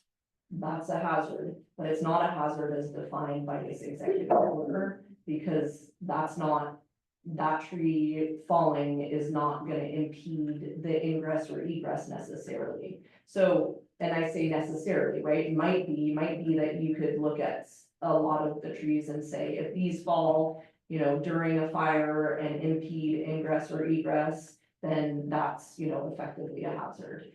But I think when we started to look at, like, one of the things I was asking the woman at Panorama was like, well, do you think that this executive order would allow us to think about how we, if, say, something happens, there's a horrible fire and you need to leave on foot or something like that, and the bike path is actually a means by which we traverse and get out, would that, would we be able to target some trees along the bike path? And she's like, no, I don't really think so. This is really written around vehicle access. And so, like, there's gonna be restrictions for what trees can be targeted. And I think, effectively, if we just like redefine the whole scope of the BEP project in terms of, all of these trees are a hazard to the roadside, I think that application would probably be not well received by like that two-person body that I was talking about. And that's why I'm like, I think it's really important for us to make sure that George is totally comfortable with the way that we're designing this project to really, suit the executive order. I think the other important thing is to recognize that MWPA is a protection, it's a fire protection authority. So when we were talking to Panorama, who is the consulting biologist, they are hired by MWPA to pursue projects that are gonna mitigate fire danger. And obviously, and not just fire danger, but emergency access during fires, right? Like that is their work, objective, or their, mandate is to do that. So if we start to push them to be like, hey, what about trees further and further in the interior, I think they're gonna be like, no, that's not, so I think it's important, like, that's why we all agreed, it's like, this is not dealing with all of the trees that we understand are a hazard on our property. Yeah. This is dealing with some subset of trees that, the fire district is like, we want these trees gone because they impede our operations, right? And that might still leave tons of trees that were like, well, we still have a huge liability here. And these trees are still impeding our bike path.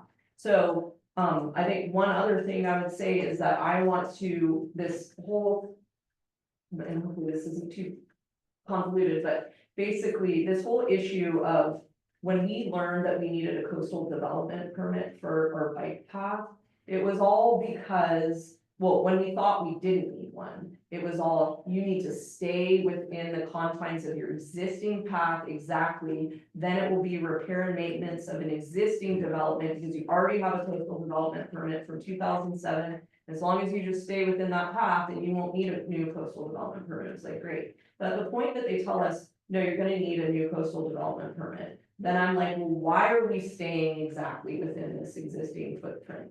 Are there ways that we could actually avoid some of these identified niches and maybe even redesign the path into a more sense of, other reasons we might want to change it? And so, I think when I'm thinking about the bike path, I want to revisit that. I know that when Jennifer, when like I said, one of the first meetings I had when I joined the district was with the BKF engineer. And he had drawings where he had shown where the trees were that he wanted to remove for the path. And she was like, no, we're trying to do this under repair and maintenance and we can't remove any trees. So again, I'm like, I still think I have an appetite to pursue, hey, are there trees along the bike path that if we're having to develop a whole coastal development permit, we're still recommending the removal of X tree because we don't, it impedes the safety along the path, or for whatever reason, it's like if it falls, it's gonna tear up this new path that we have, or maybe we're redefining the path to avoid that tree, like, I don't know, but anyways, just to throw that in there, to me, it's like, we may, if like best case scenario, we deal with a bunch of the roadside trees through this much more streamlined, less expensive project that allows us to actually have some money to actually take down some of the trees at the end of the permitting process. We learn a lot through that process. We revamp the bike path and maybe even ideally take a couple of trees down related to that coastal development permit, directly related to that project. And then at the end, we're left with, okay, still a bunch of trees, and we revamp that whole effort. And what does that look like now that we know kind of what it looks like to actually engage in one of these projects, how expensive it is for us to take down trees.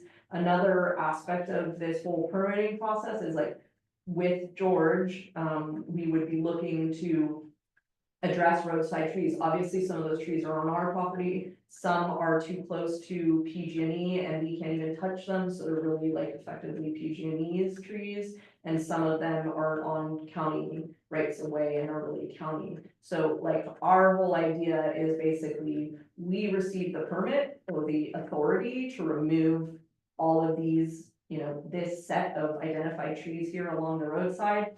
And then there's like no excuse for PG&E or county or us to be like, oh, we can't remove those because the permitting is so difficult. It's like, no, we have the permission to do this, and let's, focus our attention now on these, this like prioritized list of trees. It's surprising to me that the fire department is willing to get involved, because they weren't years ago when BAPA crushed them. BAPA actually had to change their name because they had fire in their name. Yeah. So it seems really strange that they would suddenly be willing to get involved.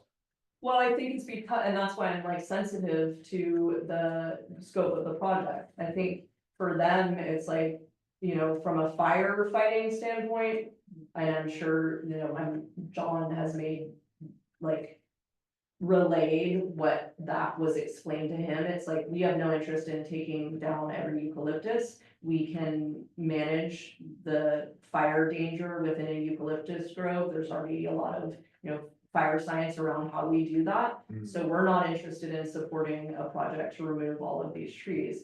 Why he's supportive of these specific trees is really around the ingress egress, is not the direct fire This is danger. George, right? Yeah, sorry. Yeah, it's so all I about mean- ignorance and- Yeah, I mean, Yeah, so and from his standpoint, like, even from his standpoint, he's like, the thing that is the worst for us operationally, like from an emergency standpoint, is like the huge big trees that fall down. They literally have no ability to even deal with those trees, and they're days yeah, impeding emergency or just access, right? Yeah. And so, and so like, to your point, how do you define a hazardous tree? Like, that was one of our questions for Panorama, is like, will we be allowed to identify a hazardous tree based on its girth? Because, it's not so much that it has a likelihood to fall, but it's like, if and when it does fall, and we have several examples of those types of trees falling along the Lima Galena and Mesa Road in the last couple of years, they present such a danger to the community at large, because for hours, we're basically, yeah. locked off from the rest of the world. I remember when Elias got hit, like the fire department wasn't technically allowed to go help because there were power lines down. Like, it's in their rules. It says like, if there are live power lines, you're not allowed to go, but like they helped anyway. Mhm. So like, it seems like to me, if this is the edge of the road and a tree is 100 feet from a power line, like that is that's a hazardous tree. Yeah, So like, let's just clear that whole strip, let's put the bike path there, because it'll already be Okay. cleared. And, that's your hazardous zone, mhm. because the tree that hit Elias is like this big, and it. Yeah, it I mean, I comes think from- it's important, like, this is the thing, is I want it to feel like a real partnership, because I do think there was some resistance to the fire district along the, in the first iteration of the project, and so I just wanna be like really sensitive to like, hey, we are basically piggybacking on MWPA, which is Yeah. effectively your purview, like, that's your world, not ours. Yeah. This is an executive order that was written around fire danger, that's your world, not ours. So you tell us, like, but I totally agree, if they're completely resistant to the, like, oh no, 25 feet, I'm like, Yeah, but what about, I think when you read the executive order, and it is linked in there, I encourage you to read that. It's like, it's pretty forgiving, right? It's Yes. like hazardous trees that, are dead or dying, it's like one own category. So you could imagine, like, based on that alone, like, I mean, and I'm not necessarily gonna push this project in that direction, but we could go through the entire grove and be like, hazardous tree because it's dead and dying. Dead and dying, not even on, on the impacting ingress egress. Yeah. That's more from a fire fuel standpoint is what I understood it, like, obviously I Yeah. don't know anything about this, but I'm like, okay, they're targeting trees that are dead and dying because those present like fire fuel. Then there is ingress and egress, anything impeding ingress and egress, and it's like, those trees are really tall, a Yeah. lot of them are really close to the roadway, it's like, what exactly can we define? Like, anything within striking distance, but again, I think, people will know, I don't think it's wise to just like reinvent the same project that we were like, oh, this was really hard to get through Sika. Now, guess what? We have a different project, but it looks exactly the same as the other one that we were essentially, what I mean? Yeah. Again, and I don't think that, I mean, just my sense is the, we're gonna wanna remove more trees than the fire district is gonna wanna remove under this executive order. yeah, I'm willing to kind of push on that, but to a point, I'm not willing, because we could have obviously gone through HT Harvey and pursued their proposal and been like, okay, never mind, George, we'll just do it on our own, it's gonna be more expensive, but we're gonna just expand the scope and really try to get as many of these trees under the executive order. I strongly feel like we still need to deal with the coastal commission, and we still need to deal with Fish and Wildlife. And I'm worried that when you would, you know, HG Harvey on our behalf or whatever, we're going and part of that application process is effectively appealing to that 2-member body. I think that they will be highly suspicious if they're like, why don't you have your fire district partnering Yeah. with you on this executive Yeah, I order agree. that's all written around fire protection, right? So, I mean, but these were decision points. At some point, we're like, well, which way do we wanna go? Yeah. Do we wanna expand the scope and really try to get as much as we can out of this executive order? Or do we really wanna partner with the fire district and probably have a more pared down project that's really driven by them alongside us? And so that's kind of, I think it's just a more practical approach. Yeah, I mean, I think Beth wanted, the fire department was the first people that Beth got in touch with, and the Mhm. fire department was like, sorry, we can't do it. Mhm. So I think it's a good idea. Mhm. I'm wondering about the bike path. What happens if we scrap the bike path project? How much money do we lose? Well, so this is interesting too, because that grant is very flexible, and if you guys remember when we got, I mean, I wasn't here, maybe you guys weren't either. But my understanding is that we actually had some, half of the grant amount that we have, it's like 400,000 or something, or I've presented on it before. I can represent on that, but basically we had half that amount. And the grant first had a termination date of like 2024 or something, it was like really short. And then, both us and Mesa Park had been granted these grants. They were, for whatever reason, not able to like they knew that they wouldn't be able to reach the 2024 deadline with their project. And so they gifted that grant to us. Because that grant is very flexible, it was basically, And it just went off, came back on. anyway, so, so yeah, so when I talked to, you know, how I just said like, oh, the date got moved up, and so I met with the grant, you know, manager of our grant, and it had changed, and blah, blah, blah, I think it's complicated story, not, details not important, but basically I was like, explain the complexity, and like, we're ready to resume this and get our coastal development permits, because this other thing didn't really pan out. And I was like, and, you know, just wondering, like, if we weren't able, if we still went through this process and it turned out it was very difficult, you know, would you be like clawing back all of this money? Because basically, we've already spent some like $30,000 on engineering and stuff. And so we were essentially discussing, does it make sense for me to bill for that and get those reimbursements now? Or should I wait until I know that this project is further aligned and maybe claw back money?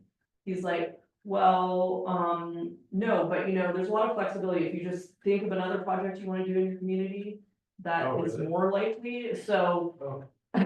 And I was like, Wildfire prevention? yeah. So, it's a parks grant, so I mean, we could give that money back to Mesa Park for, I mean, obviously they are on a shoestring budget and they have a lot of things that they want to do. The one complexity here is we have to have match funds for that, and there were community funds that were raised specifically for the bike path. So I think we would, you know, I'd say we continue to pursue this, but I mean, my overall sense around this is basically go back to, I said to the 2 biologists, because effectively this is both you know, you need to work with the biologist and the engineer simultaneously and know what the kind of rules that are governing us. Is like the county gonna tell us, no, I don't care, stay within that footprint, even though you need a new coastal development permit? Or are they gonna be a lot more flexible and say, yeah, sure, avoid Ishas?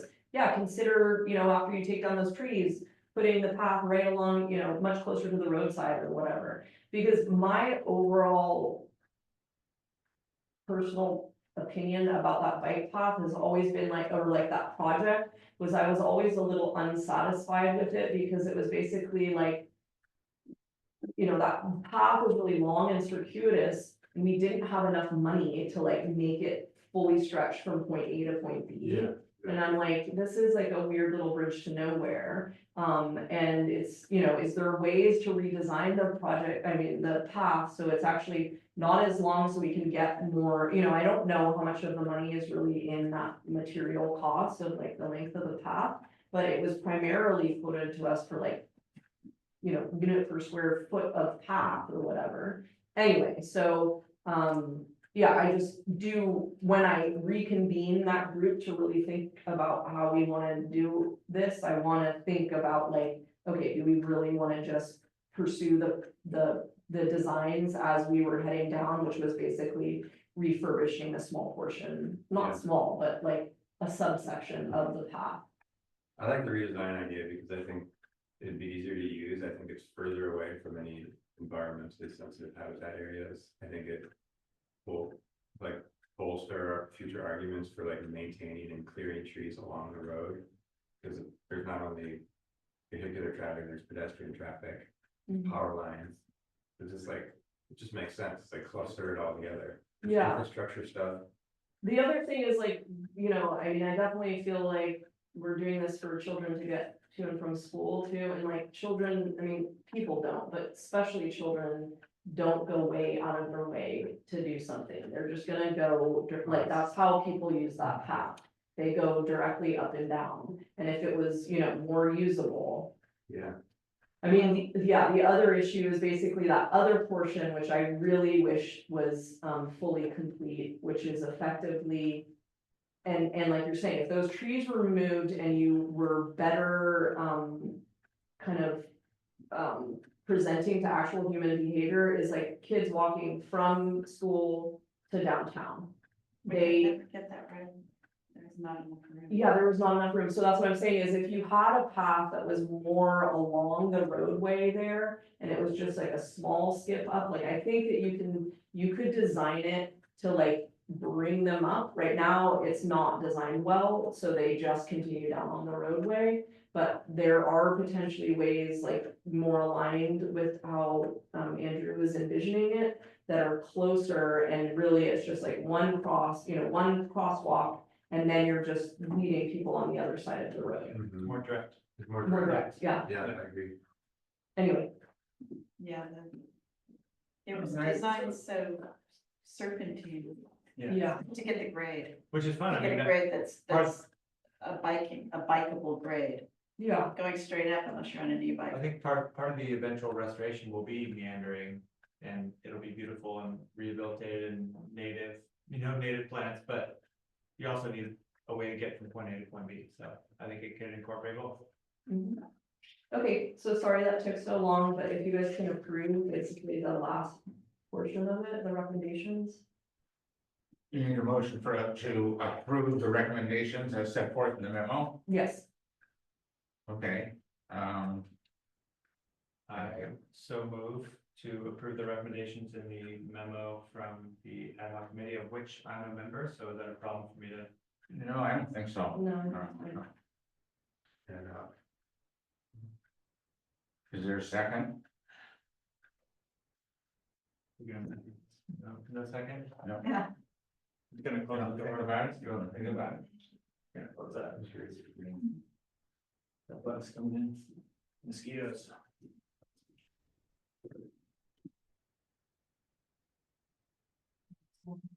Has the latest eucalyptus project chimed in on these recommendations? Yeah, I was wondering. yeah, we had, I mean, that meeting, that was basically, I mean, I didn't say it here, but the May 15th, at the end of that is, ad hoc, that formulate the recommendations, that was the crux of the It's meeting. Kevin and I and John Cozy and Dennis Street. Okay. Yeah, and I've shared this memo with, Janice as well. Okay. And she'll be at the meeting with me tomorrow with HT Harvey.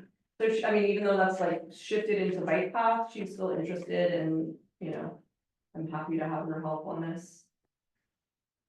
So they're still, yeah, supportive and on board. Alright, so I have a motion, need a second? Yeah, I'll second. The only thing that's giving me a little pause is where it says pause our pursuit of the full back project. That's sort of vague to me. I mean, Yeah. that's the issue. I Well, don't have a problem with the rest of this, but that I'd like, until X happens or until. Yeah. Are able to. Well, That's what's hanging me up too. I think it's sort of like, we don't we don't really have capacity to manage 3 of these projects. They're also sort of overlapping. You could think of the vet project as an all-encompassing project, whereas these are sort of sub-projects, so we felt like it made sense to pursue the sub-projects. Pausing is a sort of vague term, but, you know, we don't want to rescind that application. It's in the queue. We'd like to keep it active if we can. Yeah. While And I we pursue think- these other projects, so that's the reasoning for the word pause is. Yeah, and I think maybe to contextualize that pause thing is communicate to Marin County Planning Department and Environmental Planning our intent to pause. Because basically, right now, our application, the BEP application, is sitting like on environmental planning's desk. And it's not that whole timing is not clear to me. Maybe I go and I communicate with them and they're like, it's not possible to pause your application. You need to rescind it, right? In which case I can come back to you guys and say, hey, what do you guys want me to do with this application? But effectively, that's like what I want them to do is understand, hey, I'm still interested in pursuing this project. I don't want this work to have gone, you know, effectively to waste. I mean, I hate using that word because all of the, you know, reports that BET produced are informing the bike path, or informing all of these other projects. Maybe I would put something like prioritize these 2 smaller projects while, you know, holding the full BET project. What is the status of the coastal development permit? Are they waiting It's- for the initial study to get paid for? Well, yeah, no, I mean, they're waiting for us to be, because basically what happens is after me and Vince are in that meeting and we find out all of that stuff, we're like, at that point, this was before the executive order and everything. And so what we were contemplating is, oh, actually, maybe we should rescind this, go back into the coastal development permit, you know, see if they could rescind our completeness letter, rewind it in back into the CDP phase so that we could provide all of these other narratives and stuff like that. And so that was, and they were like, okay, we don't, you know, that's not a normal thing, but we can help you think about the best way to do that. If that's what you decide to do, then let us know and we'll look into the formal way that we can kind of get you back into that phase so you could address the incompleteness items effectively more thoroughly, so that you ultimately have a project that lands on environmental planning's desk that is more likely to get through CEQA more smoothly, right?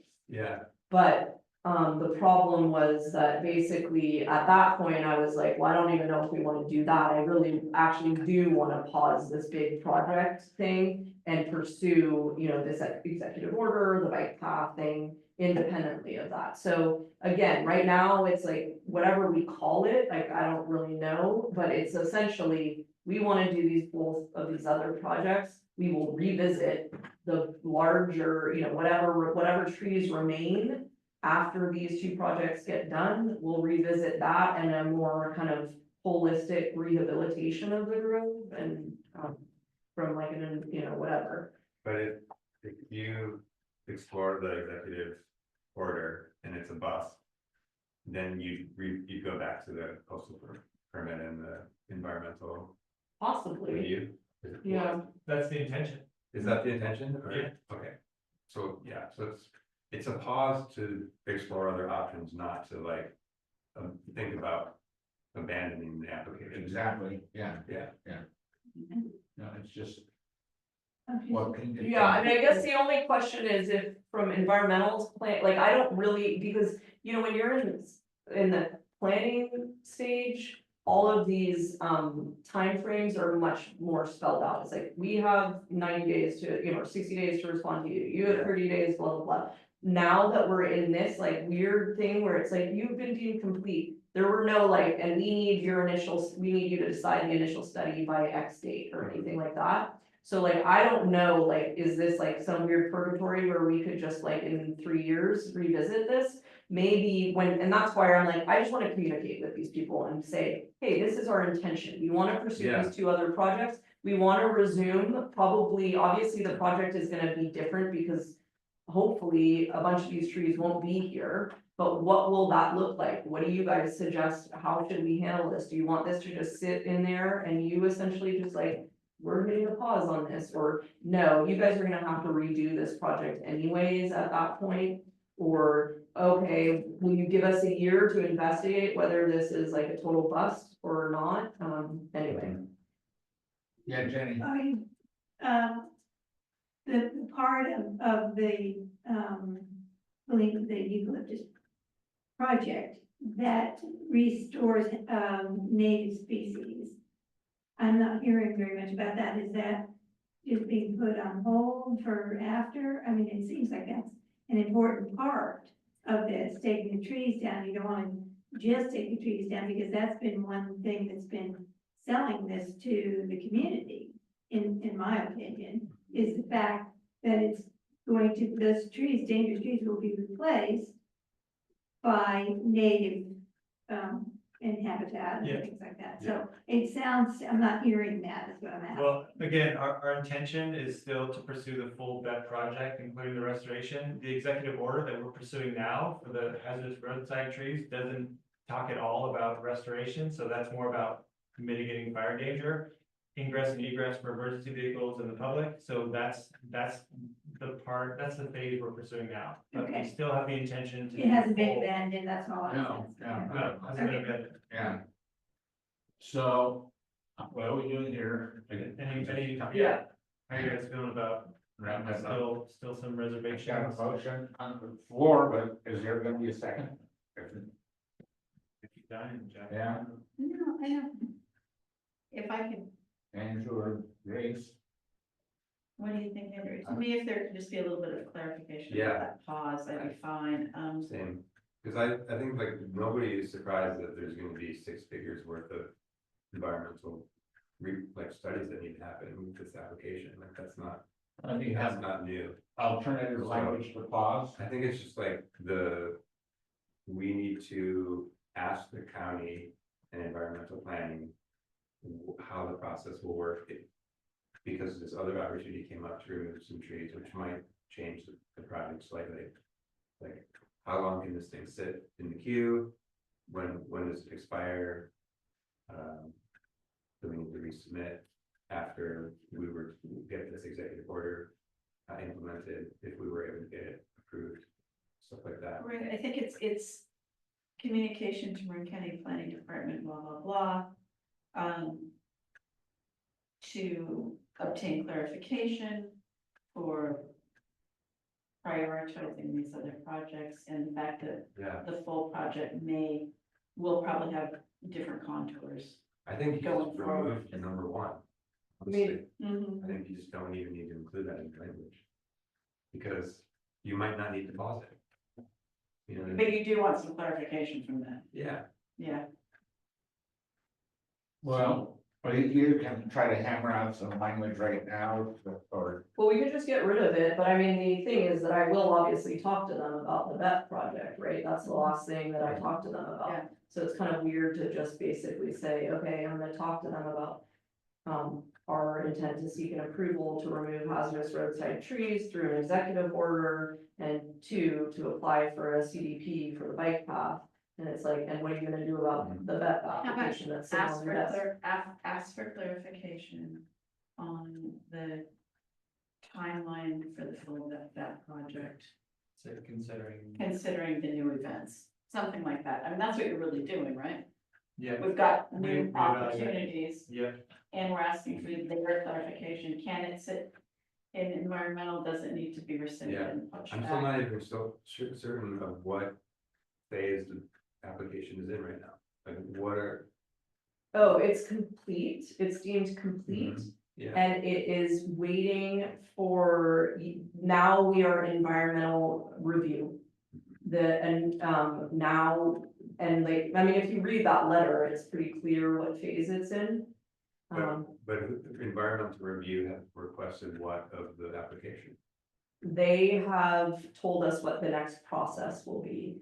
We will be under CEQA review. That will entail us conducting an initial study. And so basically, I mean, if we just continued down that road, we would say, yes, we're ready to, we're So ready. balls in our court. Yeah, so it's basically, I think it's like you need to pay for these permits, like beyond the 40,000, it was like, I can't remember, but like 3,000 to fish and wildlife Yeah. and blah, blah, blah. So it's basically you pay this certain amount of money to effectively get the ball rolling. And then they are like, they need to go, I think what happens is, depending on the extent of the study, they seek proposals from their list of like, essentially they cross WRA, they cross HT Harvey off the list. And they're like, oh, Panorama, you've never worked with Panorama, great.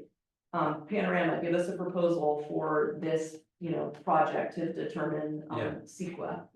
So they're, And so then, they tell us, okay, that proposal came back at, $40,000 while they conduct their work, there's effectively a disclaimer in there. If, it may, you get to these points where it's like, do you want to pay an extra $10,000 to have this hydrology report completed in order to continue down this road? You're gonna have multiple things like that. would you like to keep playing? Yes. Yeah. So they need to, Yeah, so it's there, I guess I definitely want clarification around, hey, if I go and pursue both of these things and I come back to you in 2 years. Can we, the problem is that my understanding for all of this kind of stuff is the project needs to be really well defined. If a bunch of trees have been removed, like your project has changed, right? Like, and there's, effectively, they're probably gonna say, no, this is a new project, you need to like resubmit for coastal development permits and blah, blah, blah. But, they've been helpful, like, they're not trying to like make us spend tons of money on this, so it would just be basically a clarification around how we could resume the BET project after these other projects have been pursued. But if we said that as number one. I think we can say it as number 3, actually, because then you have context for it, Now, they right? have a problem with the word pause, so I was. No, sorry, get rid of number, Take out number one. take out number 1, number 2 becomes 1, number 3 becomes 2, and number 3 is seek clarification. To resume that, yeah. Maybe, what we're gonna say also is that as modified by numbers 1 and 2 or something, in other words, the BET project is gonna be changed after the new number 1 and number 2 are done, because by definition, those things are gonna eliminate a lot of the trees that are in the big project. So something about resume pursuit of completing the BET project as modified by completion of number 1 and 2, or something like that. I'm totally comfortable with that, and I would second the motion if we can make that change. You are understanding? I'm comfortable with what you just said, Yeah. that type of thing. Yeah. So if we take out 1 and just add that, And then add that I so think that, that's right, so clearer that becomes the end. towards our In intent. other words, you do, now the new number 1, new number 2 get done, and then you, so maybe the word resume pursuit of that project as modified following completion. But we wanna- Yeah. but we want to first investigate the options, not just pause, because I think when you say resume, it seems that you're stopping. Well, then we, don't have to say resume, if you just say pursue. The reality is, like, I only have so much bandwidth, I'm not gonna be, actively pursuing the BET project while I'm seeking No, the coastal development permit. It's the end of the in other words, you're gonna start with number 1. Yeah, so, but basically what I'm doing right now is getting some clarification from the county around, okay, what is this decision I'm making? What implications does it have? Yeah, I as think far it as still has to be number 1, honestly. So, no, so what if you say communicate, I just think it makes more sense because you're referring to 1 and 2 that haven't been defined yet. So you say communicate to Marin County Planning Department and Environmental Planning our intent to, 1, seek approval to remove hazardous roadside trees through the executive order, and Right. 2, apply for a CDP for the bike path project, and 3, seek clarification as to how we could resume and potentially modify the BET project depending on the completion of 1 and 2.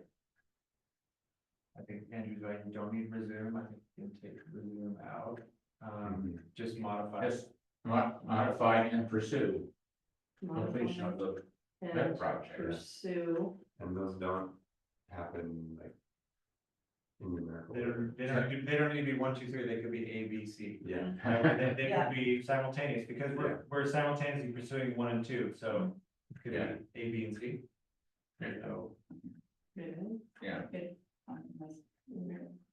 I will second the motion with those changes. okay, Okay, so let me just make sure I understand what this says. So A, seek approval to remove hazardous roadside trees. B, apply for CDP for bike path. yeah, And C, seek clarification as to how we could modify and pursue that project depending on the completion of A and B. it sounds right. Can you read that? Say it again. Say the third one again. Okay. And C. Yeah. Seek clarification, I can say from the county and. Yeah. That, Yeah, seek clarification from the county. well, the beginning of that bullet says. I know, that's why, communicate. yeah. But it's still, we're Okay. just communicating and I'm asking them to clarify. So seek clarification from county as to how we could modify and pursue the vet project depending on the completion of A and B. A and B being, Mhm. I think that's, You wanna say the full vet project, I think that's what we call it above, we call it the I think the, vet project is. The red project's been defined. Okay. yeah, Okay. as applied for. Yeah, Okay. all right, all right. So I have a motion to do the approved, the modified version. That's And right. moved and seconded. Any other discussion? No, thanks for discussing it. Yeah, all right, all in favor? Aye. Aye. thanks, guys. Oh, boy. Amazing. That's fine. So, before we move on, Mary sent me something that's funny about eucalyptus. Let me see if you can hear it.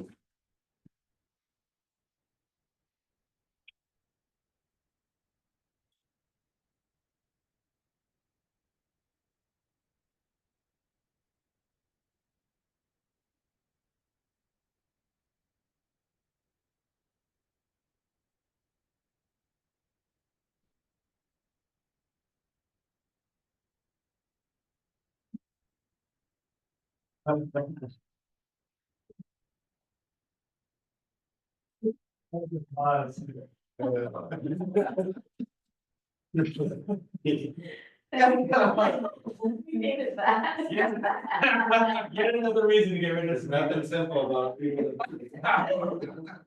That's funny. Yeah. It's good. Okay. Gotta have a little levity here. Send me that. Okay, God, that takes let's us to move on number to 20. I got 12 more to go. Yeah, gonna race right Well, to- as long as it's game. Okay, notice of determination of appropriations limit for fiscal year 25-26. This is, you guys do this every year, Yeah. this is the way that we determine it, we have to notice it, basically post it on our door and a couple of other places. Doesn't go out like a Prop 218 notice, but this is basically the calculations, the number is 307,060.69 this year. This is for next year. So do you need a motion and with approval of the notice? Yep, you can just approve the notice as written, unless you guys want to make any edits to it. Is I there- I have a quick question about it. So is this a portion of property tax that we are requesting from the county? Is that what this is? Or does this come from the state? What is this exactly? I'm confused about it. Well, it will come back again in June. Okay. Because basically this is just our notice for how we're actually calculating it. Yeah, Then what we do is we have to like make sure that we are, appropriating more money than we're actually spending. It's Okay. basically, you can't just like be filling your coffers.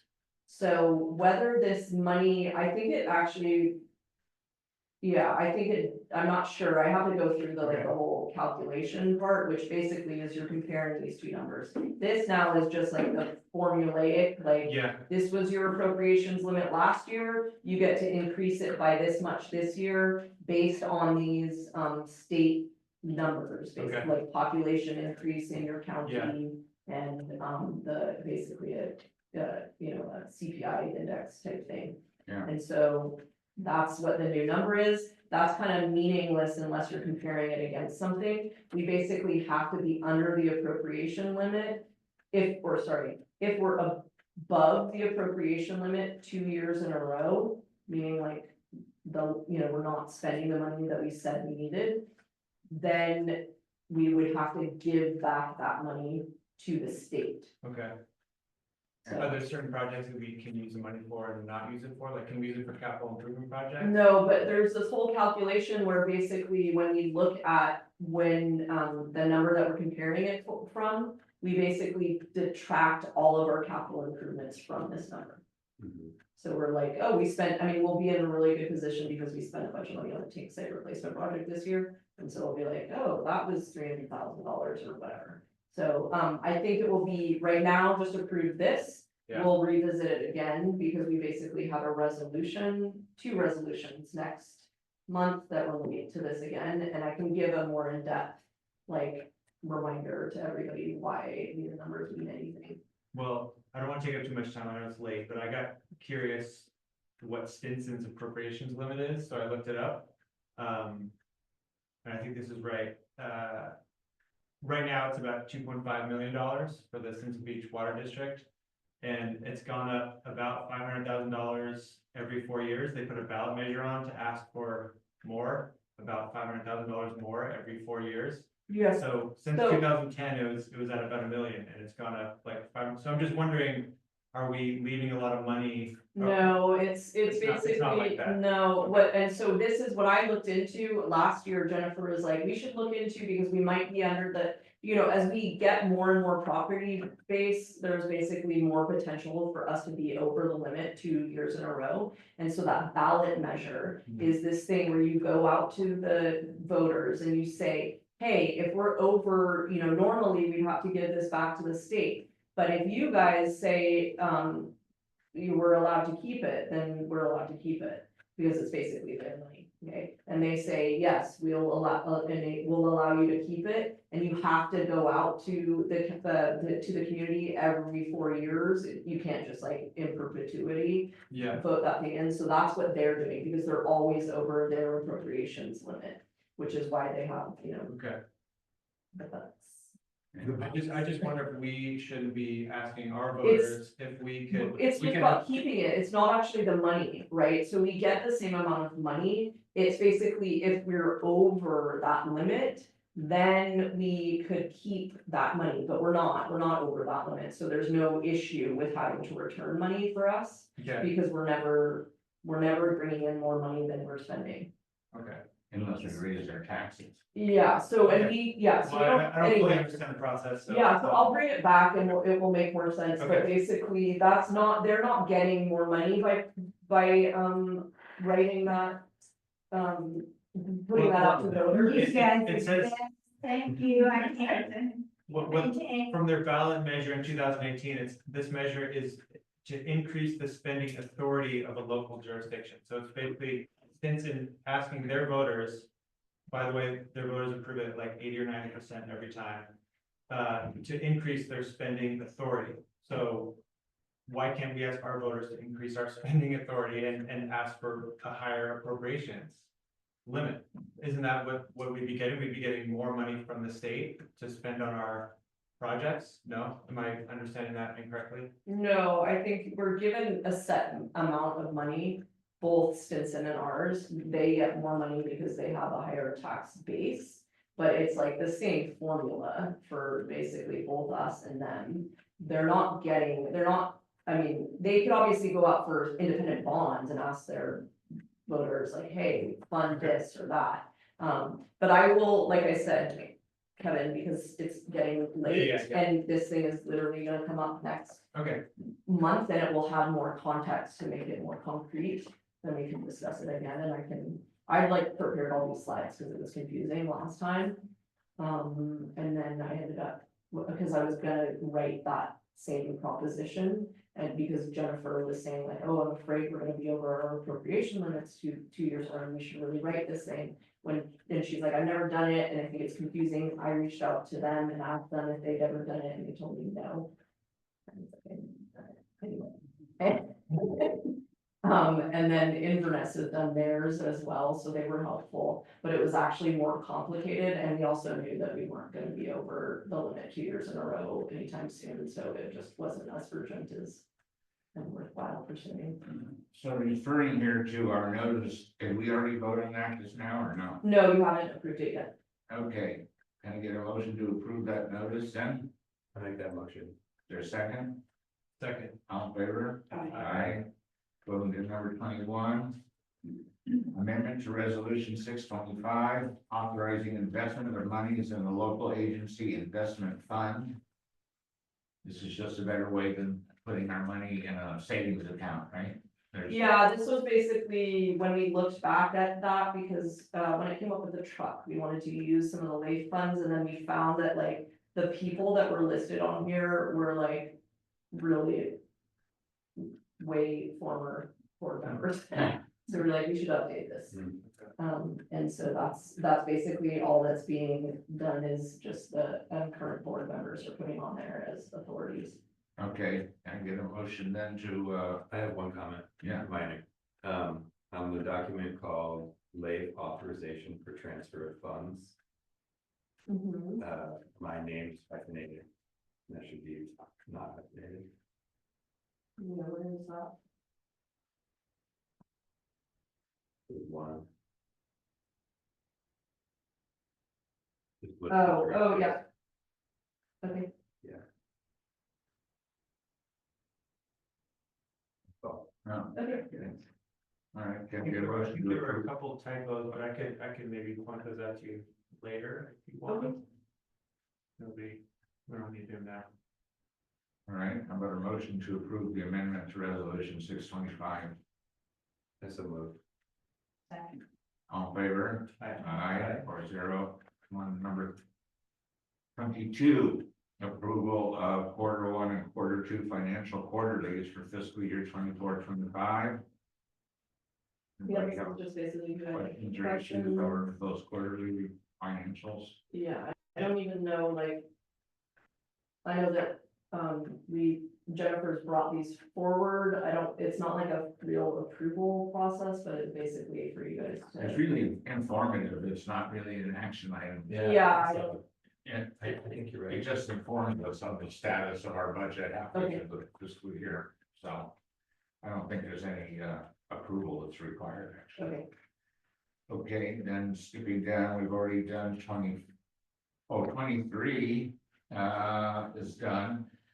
24, amendment to resolution 681, establishing a special category of quote septic system limited water use permits, unquote, the meeting that never ended. for issuance in connection with the Williams Septic System Pilot Program. Because we needed to break out that pilot program from being treated just like anybody else. Yeah, Has those water limits in it. this was a doozy, but basically. There's an existing resolution, there's a bunch of materials that, because this is everything I was gathering as I was trying to figure out how to get my head around this. But effectively, I would say the most important thing is our resolution in terms of what you guys would be approving tonight. So if you go to resolution, two resolutions, it's resolution XXX. Because basically what I decided is this is really complicated. I was getting materials from the county last minute. I wanted to use this opportunity to introduce this idea to you, but let's put it off till June. And you guys can fully approve the resolution. There's no real urgency here.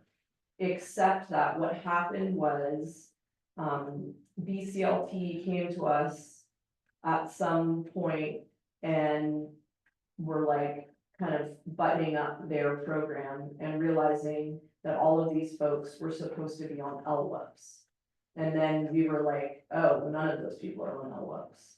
So we went to go back to that resolution and Belle and I like scrutinized it, you know, I wasn't really even aware that it existed. And so we started to look at the language and we're like, this doesn't make any sense. It says BCLT is gonna go around reading people's meters and it was very weird. They didn't wanna do that. We're like, we don't want you going into meter boxes and reading meters. So basically what we did was then we started to communicate with the county. We're like, what does your language say? How are you actually administering this program or how are you supposed to be administering this program? We understood what BCLT was doing. Once we understood all of that, we revised the resolution to actually be reflective of like reality. So it's been modified a lot. So that's where I'm like, one of the things I want to clean up. When I was looking at like the LWUP resolution and other stuff is like, we have this tendency to be like, amend the resolution, but then if you want to understand what like our current policy is, you actually have to look at like 5 different resolutions. It's really awful. Yeah. And so I didn't want to be in a position where I'm like, I'm amending thoroughly resolution 681 to this new thing. I'm like, no, I'm doing enough to this that let's just replace it. We can refer to the fact that it's a, you know, a replacement of 681, but you don't need to go back to 681 to understand anything. The whole idea is for this thing to be comprehensive. And so that's how I've modified it. So what I would say is, if you guys don't mind, we don't have to spend a ton of time on it now, but now you have all of these materials to kind of digest between now and next meeting. And I will also bring, because basically I was getting stuff like last minute from the county. And so I revised this a lot based on the information I was getting from them, but I haven't given this last revised copy back to BCLT and the county to just get their input. So now you guys have a bunch of material, which is basically like, if you look at this, it's like the permit that the county actually gave, their resolution on it. You know, BCLTs, I don't know, whatever else there is in here. But basically, it's a bunch of information that relates to this. Primarily, you can just focus on the resolution and make sure you're comfortable with all of the language in there. And I will send it out, I'll send it to the county and I'll send it to BCLT and get any feedback from them and may revise the resolution slightly. I'll also make sure that we have a good process for like what we're calling this resolution and should this be amendment and replacement of resolution number 681 or should it just say replacement of, you know, just clean up all of that because I think it has broader implications of how we want to handle this kind of thing when we're revising an existing resolution. And then I'll bring it back to you guys. Okay, so we're not gonna take any action, then we're just gonna Yeah. continue it to the next item. So the Next one meeting. that. Yeah, just if you have any questions, obviously, and did have an opportunity to look at it, you can obviously ask those, but. So the document that you're calling resolution number XXX that has the big section in yellow is what you're proposing. That's the proposed resolution, right? That's mine.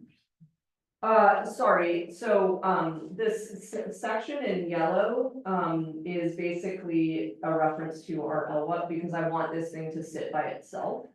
So if you look at the original 681 versus this thing, it's totally different. I mean, not totally, It's but very different. very, very different, because basically there was like references to stuff with like on the county where I'm like, is this even accurate? The county's like, no. So basically what I did was instead I reverse engineered it based on their resolution. I was like, let me just actually use the language they're using and not say like load and all of this stuff that wasn't pertinent. So basically I revised it there. The highlighted, I'm not exactly sure why I highlighted. I think this was more for the county because Okay. this was really pertinent. Hey, county, are you okay with me doing this as far as enforcement of this thing? This is just the language from resolution 655. Yes, and basically what I was like, again, I'm like, I don't wanna force somebody to go have to look at resolution 655 to understand this resolution. I want, you know, so I'm just saying, hey, this language comes from 655, but here's all the pertinent language to this. I mean, honestly, when I looked at this, I was like, cause then it got us down like the LWUP rabbit hole. And then I was like, I really wish we just had not this pilot septic special LWIP. I wish we just had LWIP. And I wish we just had like a checkbox of why am I instituting an LWIP? Pilot septic program, like you could imagine, it's just like a much simpler thing. That is, we don't need a separate LWIP for everything. As we started to modify it in that way, I'm like, I'm changing way too much, I'd have to go and change the LWIP and like, it just didn't make sense, so it was like, fine, we'll just keep this existing system.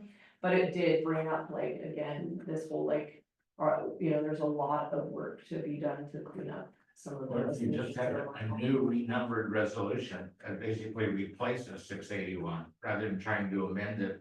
Yeah, that's what I would say, is I'm probably gonna get rid of that word amend. Yeah, I just wanna let somebody know, and I even wanna put some like tag on the replaced one, yeah, right? So it's just like, this resolution has been replaced by, exactly. and Right. then when you come here, it's like, and maybe it doesn't belong in the title, like, that's where I'm saying, I wanna clean this up, because I'm probably gonna do some of this stuff more, where it's like, let me just look at all of the LWIP resolutions and combine them into a new thing and say, you don't have to go look at every single Yeah. one of these resolutions to understand our LWIP policy. Yeah, So yeah, I'll clean that up. okay. All right, there's nothing under number 25, 26, 27, 28 are done. Oh, is Lowell Strauss here? No. Yeah, what do you want to do about that, 26? I mean, we can discuss it without him here, It's awfully late, okay? I personally think, we could just put it on the next agenda and see if the guy shows up. I mean, I don't know, what do you guys want to do? Yeah, I think we should have somebody from there.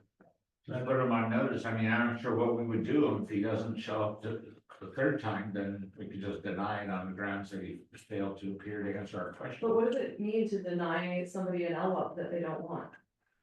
Like, that might be his strategy, Oh, but anyway, well, I don't know, and then I guess we could just wait to see what his project is and then what his water use is. Wasn't the county? Isn't the application like prompted by the county? I would think his permit is dependent on him getting a permit from us, right? Sure it is. So Yeah, oh, okay, you won't get a final, yeah, so it's not in his interest to okay, ignore us. all right. yeah, I thought almost every county permit like that has one of the requirements is you gotta get a B plate. They'll reach out to the people. Yeah, Okay, we already did 20, 7 and 28 are done, 29 says none, approval of minutes, okay. regular meeting, February 10th. Yeah, sorry, these were, remember Kevin had brought to our attention that this one somehow slipped through the cracks or something.